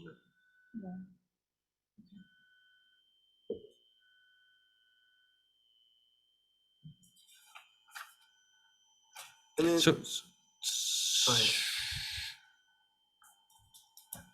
Nope, I'm fine. Go ahead. Well, and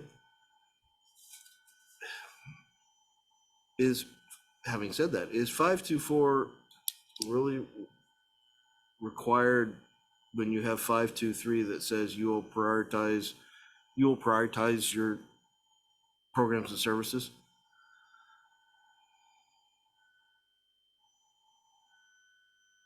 I'm not leaving it. I'm not gonna argue the point. So here's my question on 524 there. It says, unless there's an explicit decision, blah, blah, explicit decision by whom? Levied by the council? By council. Can we say that then? Yes. Unless there's an explicit decision by the council.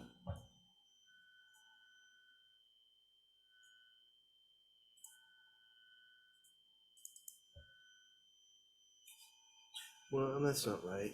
Hey, I may provide a new service without affecting the other services. But this seems to apply, I must lower those services in order to bring a new service on.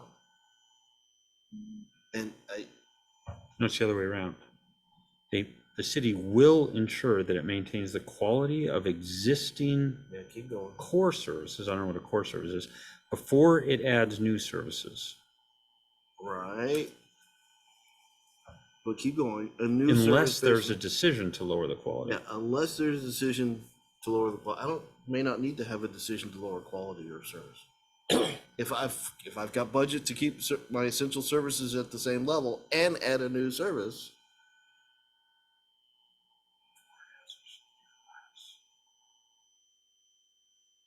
Wait, Look at it. It may be my reading of it. so yeah, take a look at that sentence, make sure it says what you mean it to say. So just to clarify, you prefer language that does, that the council will keep core services, existing services, but you wouldn't lower the quality of service due to economic impacts or budget issues? The problem I have is it assumes that adding a new service requires reduction of quality of service in the core existing essential services. Okay. If it's a service that's not that expensive, well, let's, behavioral health officer. We added that new service in. I didn't have to reduce the existing service in any way because it had a separate funding stream at this level, okay? At least for the first year. Now this comes into effect on second year that says, all right, I'm adding a service that costs 150K, where does it come from? Okay, You may have to decide to lower or reduce service in order to keep that new service. I may have to, or I may find the 150K somewhere else. But at least in the first year, it was a case where I could add the service and it had no effect on the existing services. Okay, again, this implies every new service I add, I've got to consider reducing existing services to bring on. Well, It may or may not be the case, but again, that may in be the my language reading or about, not. unless there is an explicit decision by the city council to lower it. So that would require the council to lower a level of service if you so choose. I don't believe it requires you to lower a service. Councilmember Christensen, do you read this sentence the way Councilmember Holloway's? I don't interpret this I sentence the understand- way he is. I understand his interpreting point, but I do not read it that way. it. Yeah, I don't read it Never that mind, way it's either. me. I'll note that in the policy. Okay. But there is a typo there, so make sure you catch that. I've got that typo And make corrected. sure you say explicit decision by the council. I've got that also added, yes. Let me read it fresh. You know, sorry to say that, I think. All right, anything else 525, 526?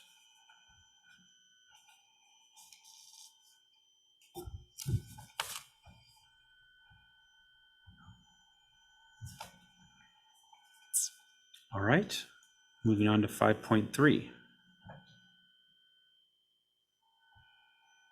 Any comments or questions on 5.3?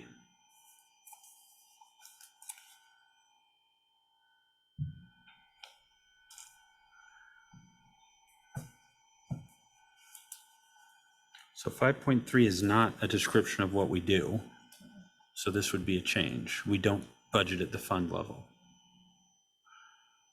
So in the operating fund, in Fund 001 anyway, we budget at the department level. The functional classification. I think we do department level. Functional classification would mean like payroll, or I don't think we budget like that. I think we budget at the departmental level. We can add that in here unless you'd like to change that and revert to budgeting at the fund level for 001. Well, I'm not in favor of that, but we could certainly have that discussion. Do you guys understand the question? Please, I don't need to. Trying to think of an example. I should fund the police department at the police department level if I'm able. I'll pick on the behavioral officer, behavioral services officer. If we can do that at less than $150, or if that were to require $200 instead of $150, and the chief can figure out how to do it within his budget, he should go do it. The way this is written right now, in order to change the behavior officer's fund from 150 to 200 requires council action if it's at a fund level. Is that a fair example?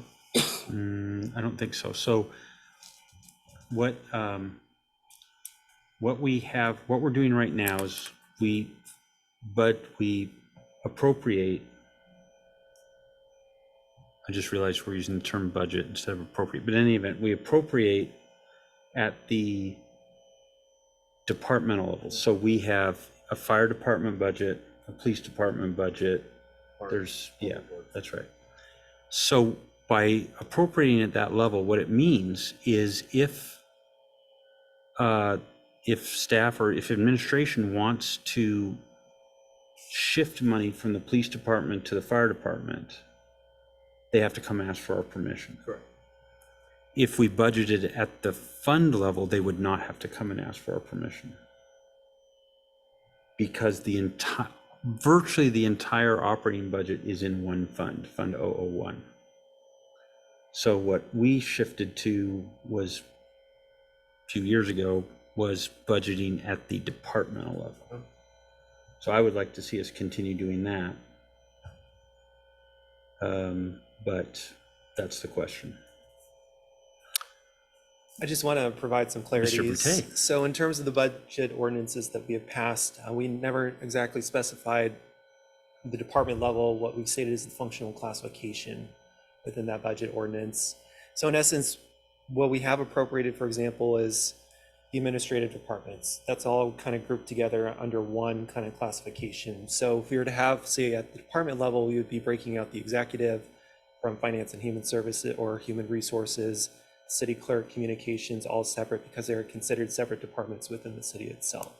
So I just want to, as a part of the overall discussion. So what did we say in the, can you have a look at the appropriation wording that we used and figure out what terminology we used? This goes back to a MSRC has a document on this, talks about 3 levels you could budget at.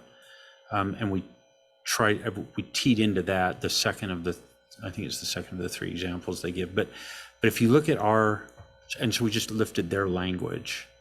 But if you look at the language in our appropriation, we used a term. So I may be saying department, and it's possible we used a different term. I don't recall, but could you look up for us what term we used?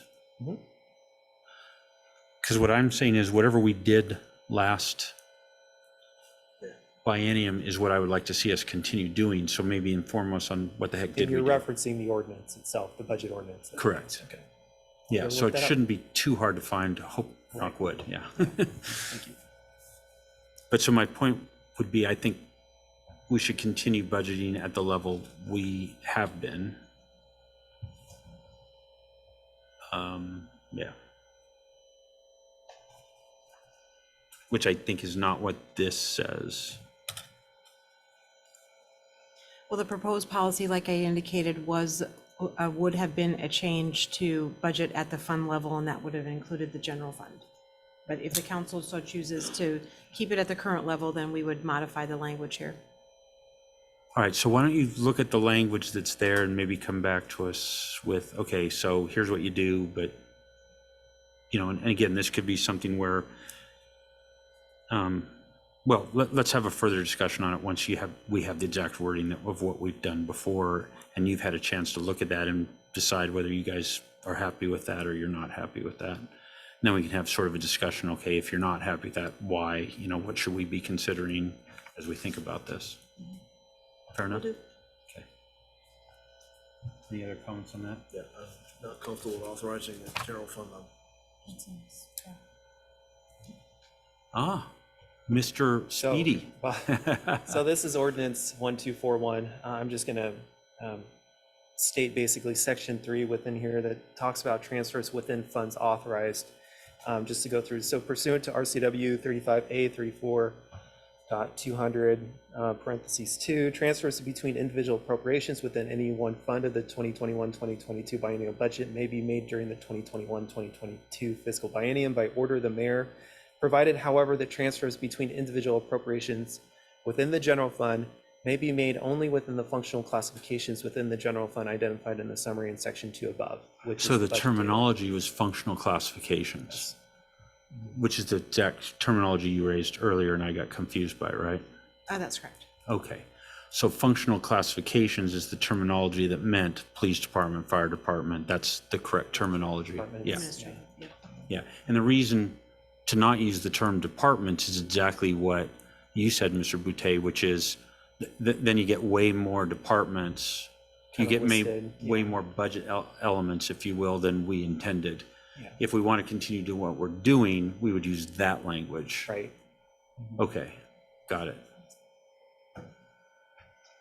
So that's the language then? Mhm. And then, so maybe come back to us with, if you feel we should move off of that, and then kind of tell us why. How does that sound? That sounds fine. Okay.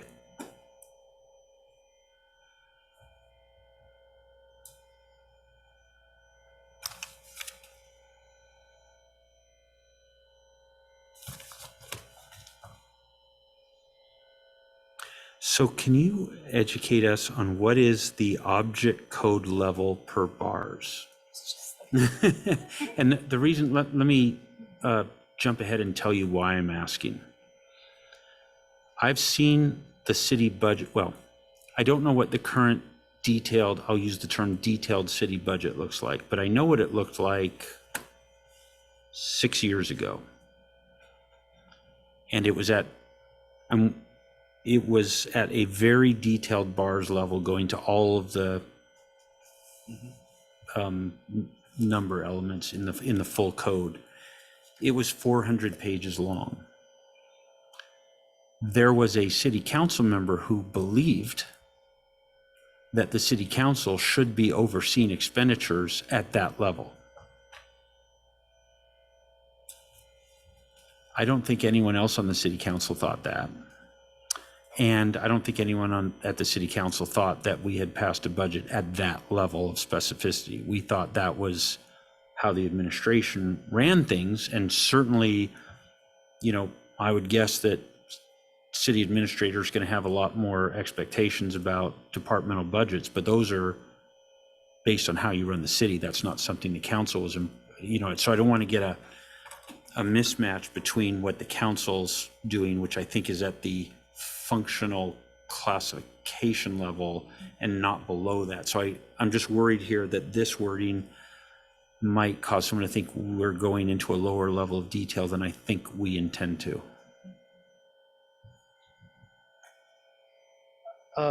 So you're absolutely right.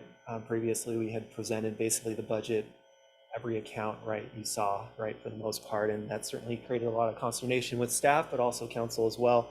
In terms of the objects codes that we're discussing here, really just to provide examples, I think we're thinking about aggregating this up to, say, salaries and wages, employee benefits, supplies and services, which isn't inconsistent necessarily with the tables that you saw at the previous kind of budget cycle where we had that kind of same level of breakdown, right, council.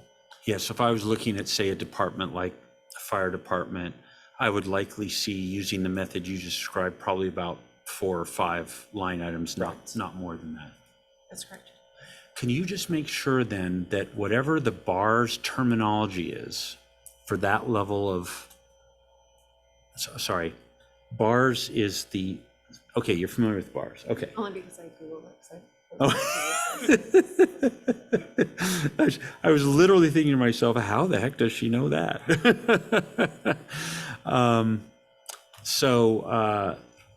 For those that don't know, the state authorizes the state auditor to prescribe accounts that we're to use in doing our accounting, which the state auditor does. Interestingly, they both prescribe those accounts and then audit against that prescription. So fine. But it's very specific as to what accounts are to be used and for what purposes and so on. So, and they're required by state law. So we have to comply with that. But it's a numbering system that has numbers, dash numbers, dash numbers, dash numbers. So you can either roll up to just the top, or you can go, further and further levels of detail.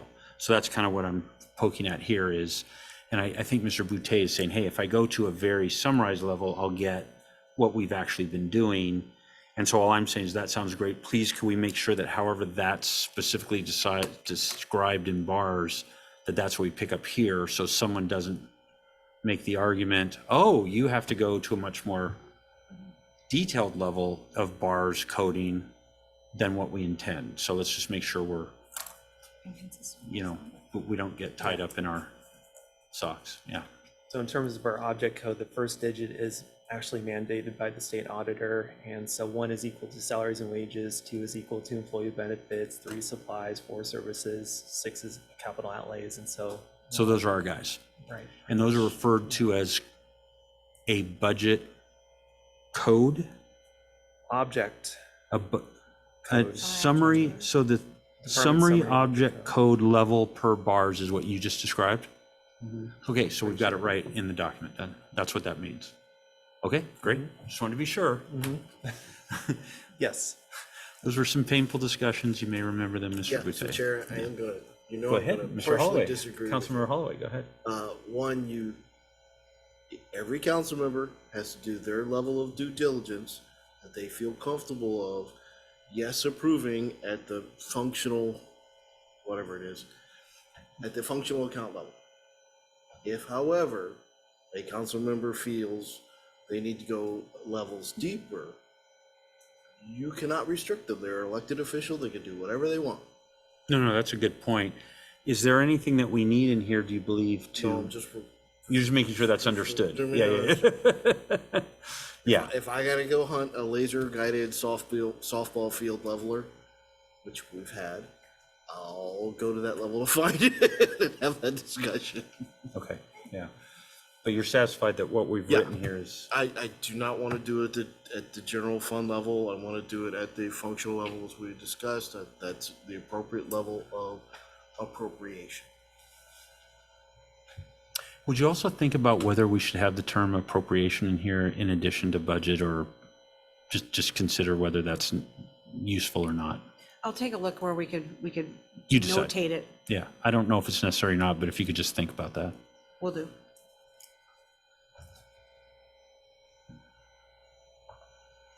All right, balanced budget, 5.4. Yes. Seems like a good idea. Seems like we have no choice. Well, it depends what they mean by this.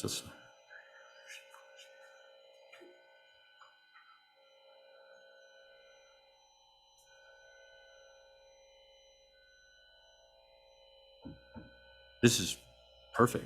Who wrote this? Well done. I don't have, oh, sorry, I shouldn't have said that till last. Are there any comments or questions on section 5.4? Okay, moving on to 5.5, cost allocation plan. So one comment I have is, correct me if I'm wrong, but we do not currently comply with OMB A87. We may comply with components of it, but we do not attempt to be fully in compliance and are not probably I'll say, fully in compliance. I would like to see us enhance our efforts around truing up those costs that we estimate, that we're reviewing the cost allocation methodologies, and so on and so forth. So I think that there is room for us to, continue our enhancement of our cost allocation plan. Completely agree with that. I completely agree with that. But A87, I don't know if you know, I used to do A87 audits. And I mean, for example, the requirements for fixed asset register, there's just a whole bunch of things that we probably are not in compliance with and wouldn't think is important right now to be in compliance with. So I'm just nervous about referencing that document because it's so, I'll argue, beyond what we need. Although I completely agree with your thought, which is we can have more sophisticated plans than we have, but I'm just worried that that's not the right reference point to give, that it sets too high a bar. Well, should the state auditor decide to look into our cost allocation plan, which they have, they pick some topics, depending on the audit year, to take a deeper dive into.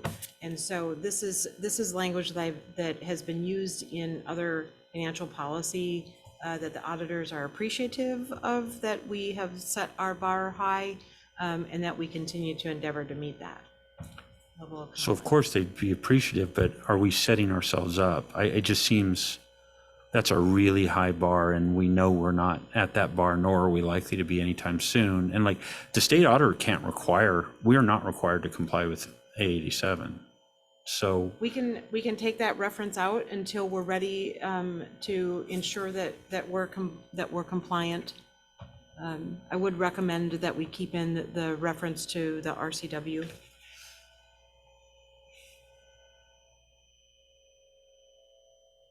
yeah, no, I like the RCW reference. I think if you really want to keep the 87 reference in there, that I'd put much softer language around it, like, the cost allocation plan component. But I really think, honestly, having done these audits, I think that it's too high a bar and you're going to trip up. And therefore doing something really good, which is making a better cost allocation plan, becomes something that's criticized as, look, you didn't meet your policy. I just think it's too restrictive a policy. All right, I'll take a look at that. Yeah, thank you.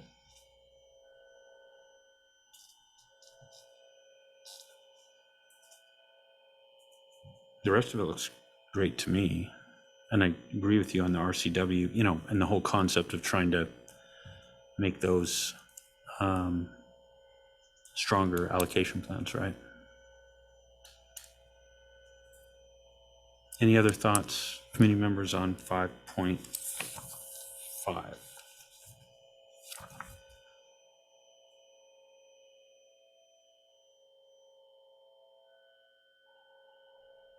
Oh, okay. No. So the only other comment I have on, well, let's see. So 5.53 also has a reference to A87, so I think maybe take a look at that. All right, will do. That was my issue, is the prior reference was a definitional reference. It's 5.53, which really says, and we're going to do that thing. Mhm. Which if we're not, we shouldn't should say aspirationally. Yeah, I'm not even sure you want to say that. It's just, it's a very heavy, complex standard, way beyond what I think you're trying to achieve. And I just think we set ourselves up. We'll Okay, okay. So basis of allocation 5.5.4 ends with saying it's the finance director's responsibility to determine what factors. And I think, I'm not comfortable with that. I think the council should have a role in approving that. In the So- methodologies? In approving them, not in, language that was more like the finance director is responsible for preparing and proposing, something like that. But I think the council should ultimately be responsible for approving that.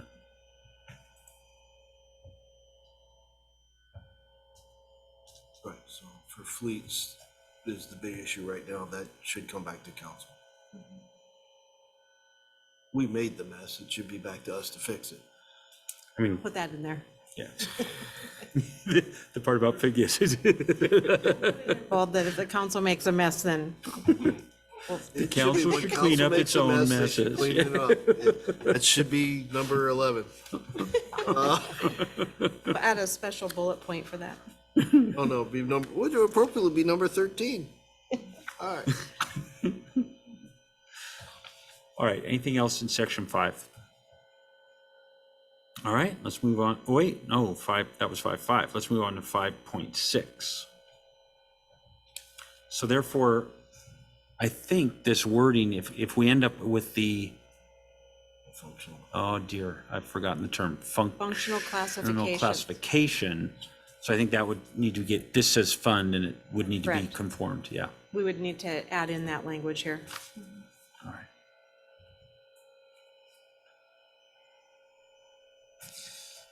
So I wonder, sort of the flip side to that now, request interdepartmental.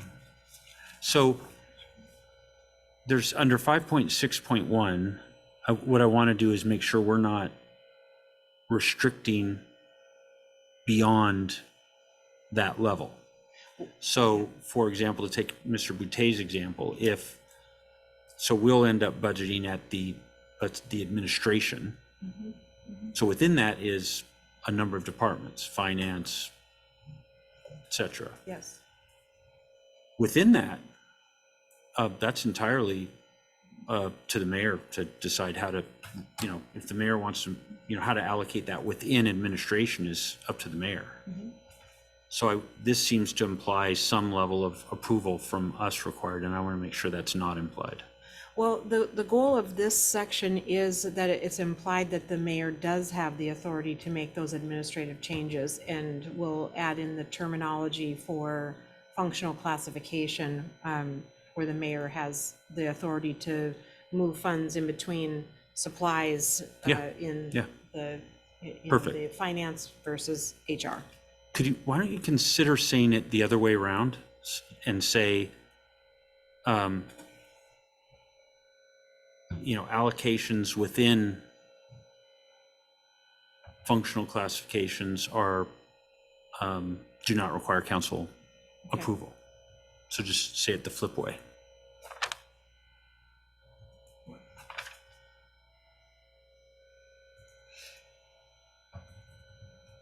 Okay, thank you. And then I think some of this limiting language here just therefore can go away. Yeah, I agree then.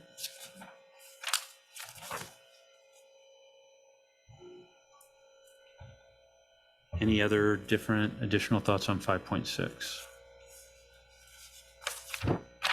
Okay, 5.7.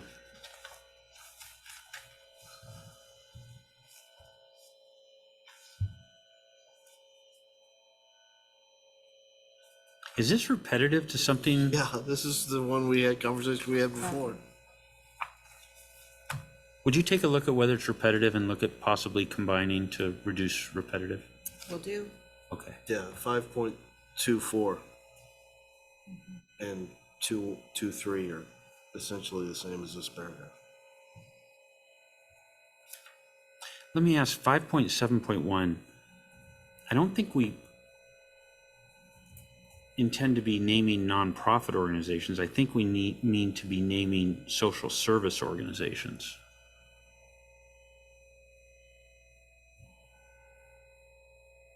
So a nonprofit, for example, that doesn't provide social services is not what I think we're targeted here. And similarly, a for-profit wouldn't necessarily be excluded if they were providing a social service that we want to fund. We'll change that to social services organizations.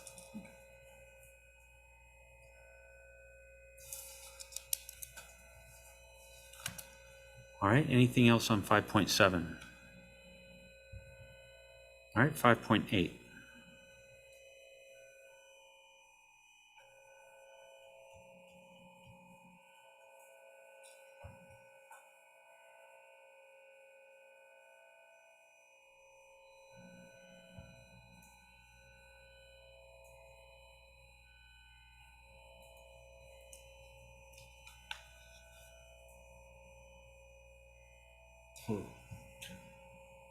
Is the first sentence under 5.8.1 true? I would not have thought that. I didn't think that was true. I thought we inventory some things, particularly what did the state auditor call it, small and attractive, or I can forget the terminology. I think we inventory those things, but I don't think we inventory all equipment.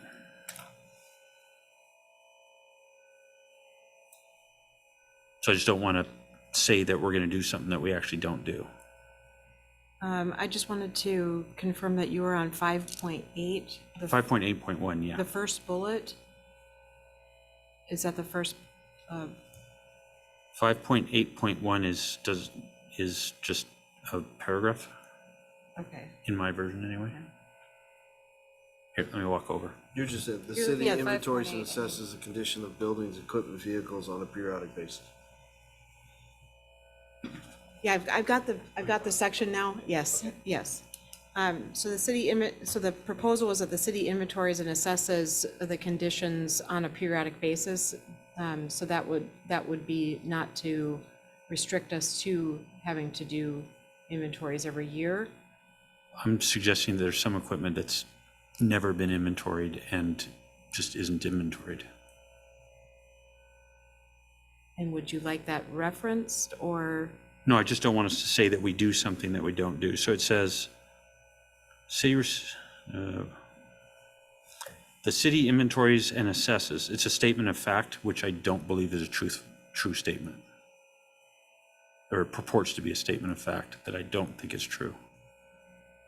Okay, I'm gonna So just look check to maybe Drew whether for it some is true. past I don't history. know. Okay. So, I mean, in essence, you're correct, but it is a policy that we're offering, right, to council. And so if we want to go in this direction, this is something that council may want to consider including, right? So if we're considering, especially with the new Tyler system, maybe eventually going towards GAP, having a policy like this would certainly support that endeavor eventually when we do have to capitalize our assets and keep records of those fixed assets, right, overall for our own financial information benefit down the road. So this is a policy that Jen is offering up basically, and I think it could be valuable eventually to get there. Mr. Chair. Oh, yes, In City Attorney. addition, I believe this is true with respect to the work that WCIA does for the city, either annually or biannually, with respect to the buildings and property and facilities. No, I believe it's that true. are insured. Yep. No, I believe that's true of buildings and property. It's the equipment. I just think there's a set of And equipment that, Right, capital equipment, I think, is included now in what WCIA is, right, including in that schedule, but right. below a certain level. I'd be willing to bet we don't have an inventory of those chairs. So small and attractive assets, right, for example. These computers, you got an inventory of these, right? Yes, we should. Yeah. I just don't think you got an inventory of those chairs. I don't think anyone accuses those chairs of being attractive.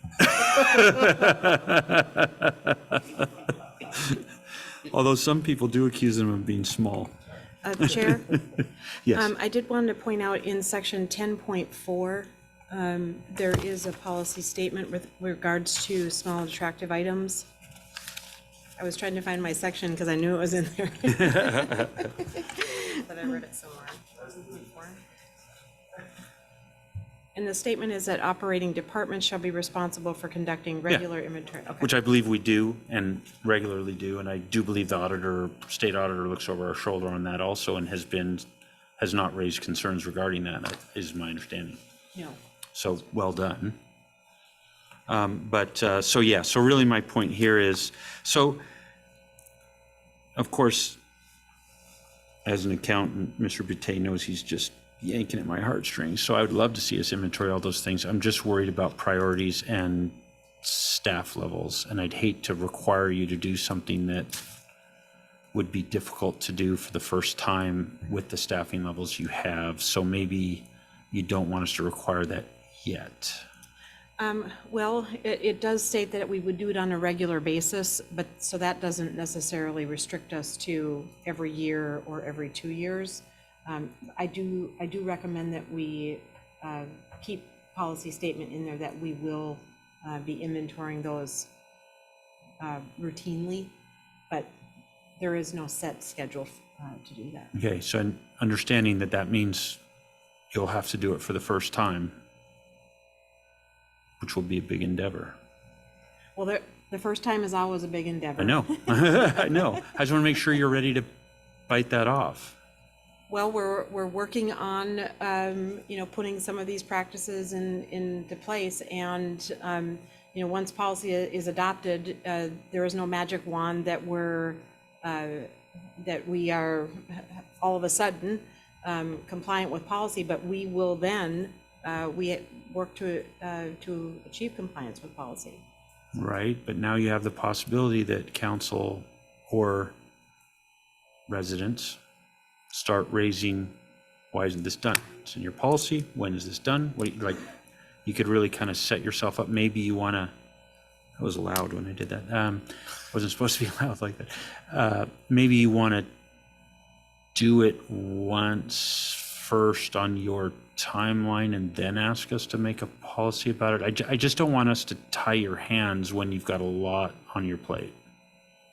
Well, if you recommend that we take that out, and then when we look at financial policy for routine updates, we can propose that adding that in. That's certainly something that our practice will be to routinely bring you updates to policy. So my recommendation would be list the things that you do currently inventory, as city attorney was pointing out some of the categories that we do, and take out those which we do not yet inventory, and leave that as something you'll come back to us with once you're ready to do it. Either have done it or know you're ready to do it. Okay. Committee members, do you have any different thoughts? Or yeah, No, I have Councilmember a Holloway. Question. Okay. Finish that one up. All right, any other thoughts on that point I'm making? Any different thoughts than what I'm expressing? Okay, Councilmember Holloway. Are the soccer fields in Jenny Hansen Park a building or an equipment? And I'm concerned, my underlying question is, should parks be mentioned in this section, that we are inventorying and keeping track of a lot of the playground stuff I could consider as equipment, but things like the Jenny Hansen Field, which eventually will need replacement as it's an artificial turf, and every 10, 20 years you need to rip it out, put new stuff in. So we need to plan for that. So I think we may want to reference parks in here too. Parks are typically under the facilities asset category. We can specifically reference them if you would like to. I just don't want to lose them. I mean, if it's understood in administration that we're going to inventory and keep track of when the park stuff needs to be replaced. If you consider that part of facilities, okay. Really, I mean, it was an honest question of, is an artificial turf soccer field a facility or an equipment? I don't know what it is. Given the capital value, I believe we'll find that it appears on the schedule, the WCIA schedule. I was gonna say, I'm sure it's on the WCIA schedule as a facility. And, obviously you do need to plan within your capital plan to replace things like that. Should be the same as like a roof on this building. Exactly. Okay. Do we, makes sense. do we reference the WCIA accounting or classifications? Can you put that in as part of your definitions and Where then I'm should we probably want apply? So therefore, so therefore, if it's not insured, we're not gonna bother inventorying it? Is that your thinking? No, I just had a question of it, is this thing over here covered? And the answer was, it's covered by the WCIA classification.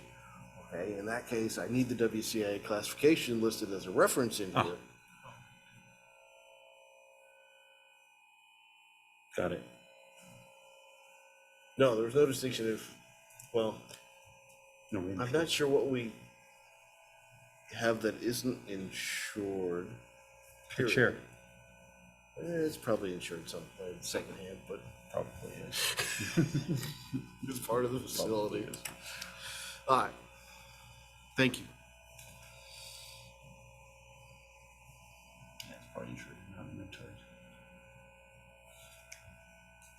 So Chair, if you Oh, permit me yes, just Mr. for a Boutte. second, I was going to just take a moment to plug the Munis Tyler project that we have going on. Council did approve a capital asset module.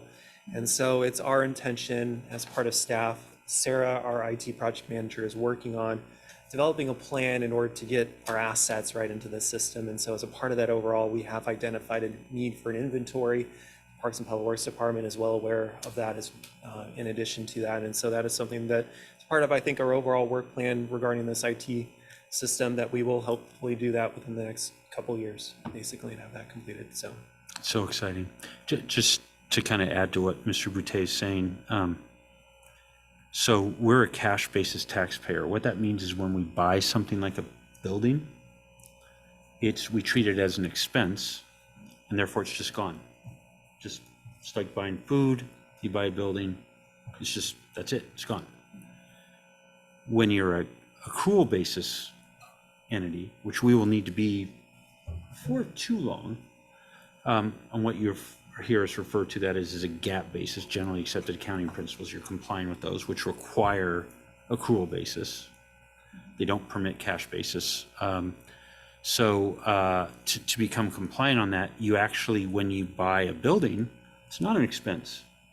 You just traded one asset, cash, for another asset, building. And you actually then carry your building as a list of assets. You carry it on your balance sheet. Look, I've got this much value of buildings and et cetera.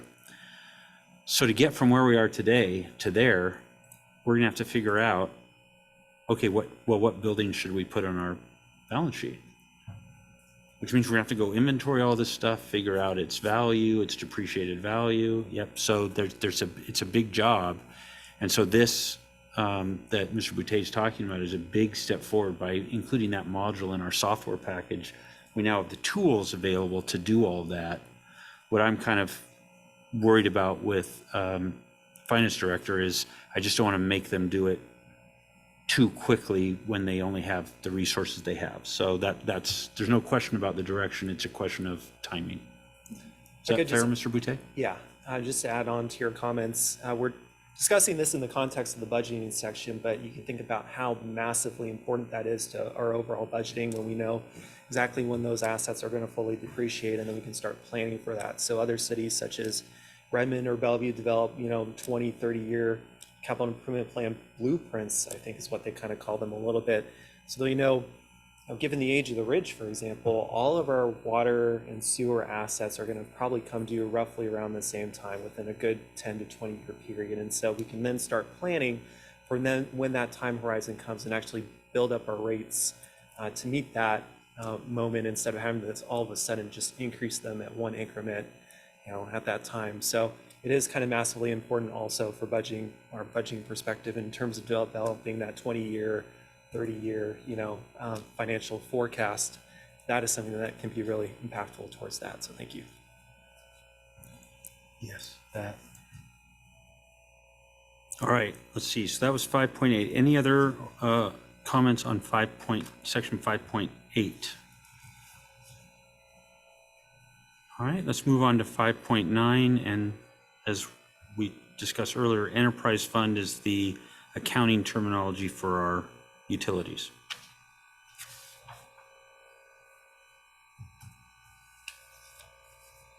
We fixed to a biennial budget. Good job.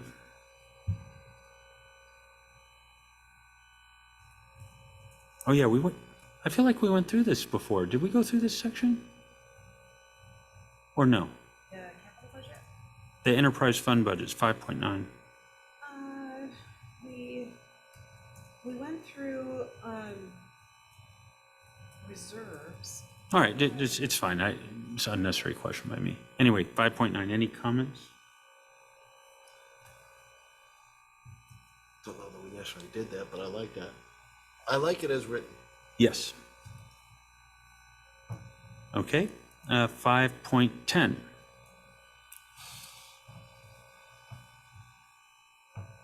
you talk about how periodically we do the utility rates, please? Ah.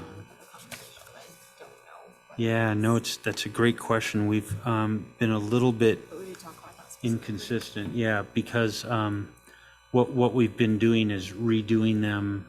Well, we're in a more long-range sort of position in thinking about our utility funds than we were even just a few years ago. So we now have rates that go out either 5 or 6 years. So we've been periodically doing it, usually when we were looking at raising or changing rates, or if we knew something significant had changed in the utility plan, and so we needed to kind of relook at everything. But it's been sort of driven by circumstances, not by a regular, like every this many years. So,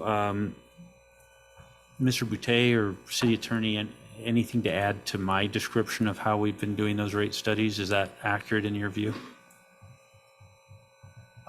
So it is accurate, but we've been having discussions about how we may want to actually, especially with the city administrator, maybe bring back, say, the utility rate studies every 2 years, for example, especially on the off budget year, to just kind of reassess where we are.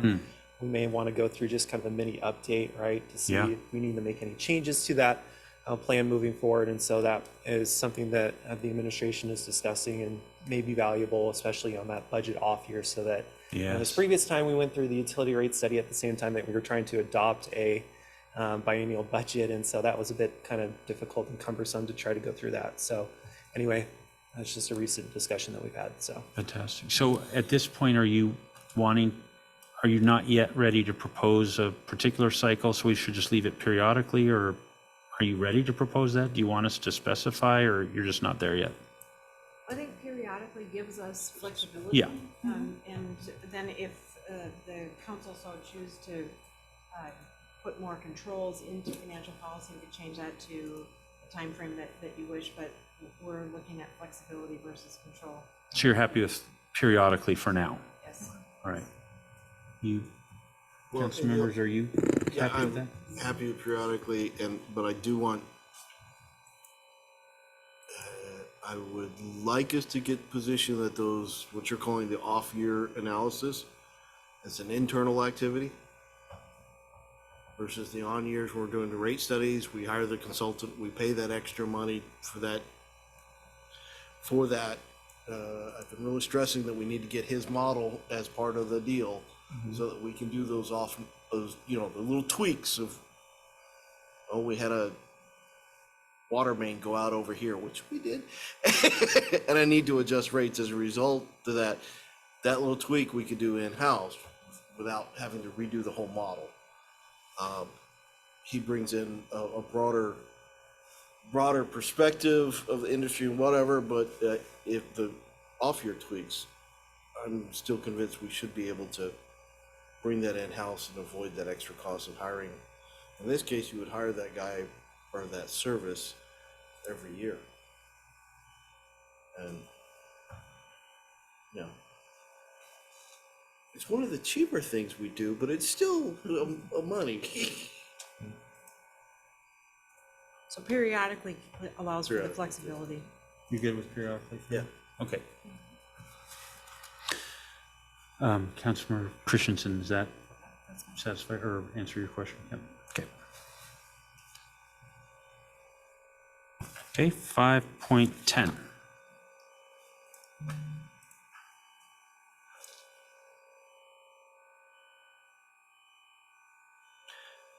Councilmember Holloway. So the last sentence, I guess I actually want to turn it the other way, or maybe include, the council will receive and review, at a minimum, a quarterly financial performance report to include Butte Burgess actuals. How about just receive? Okay. Do you want to set a time frame? So within 45 days of quarter end, or within 30 days of quarter end, something like that? I don't object to that. I view when I say quarterly, it assumes it's close to the quarter to have some relevance to what you're. So in our recent history, Yeah, okay. we have received quarterly reports more than a year later. So I think putting a time frame would be a good idea. Finance Director, what is your point of view on that? And if you think it's okay to have a time frame, what would you sort of be in favor of as a time frame? Is 45 days a reasonable number, or you know the resources and you know how much effort it takes right now? Then we're to set the number of days. I would like to see. But by the way, you don't have to answer now if you want to think Well, about I'm it. just kind of thinking about 60 days to give us some capacity. If we're able to achieve that before 60 days, then certainly we would.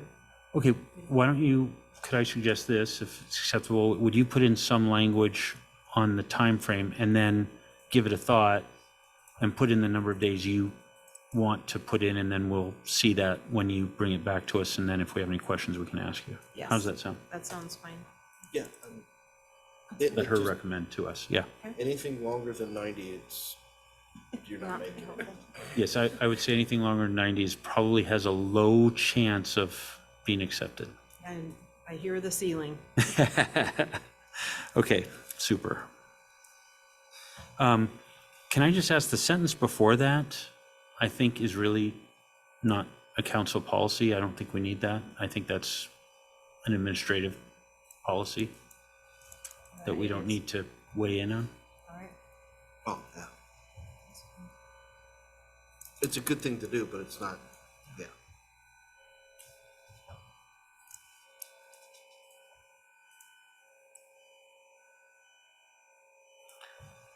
Okay, so we're at the end of section 5. I don't know about you guys, but I'm pretty beat. Section 6 is a whole new thing. We can dig into it if you guys want, but I certainly enjoy maybe going home and getting some dinner. Councilmember Wattman and I have somewhere to be at 7 a.m. tomorrow, so. Do you really? Wow. Oh, yes, cool. Yeah.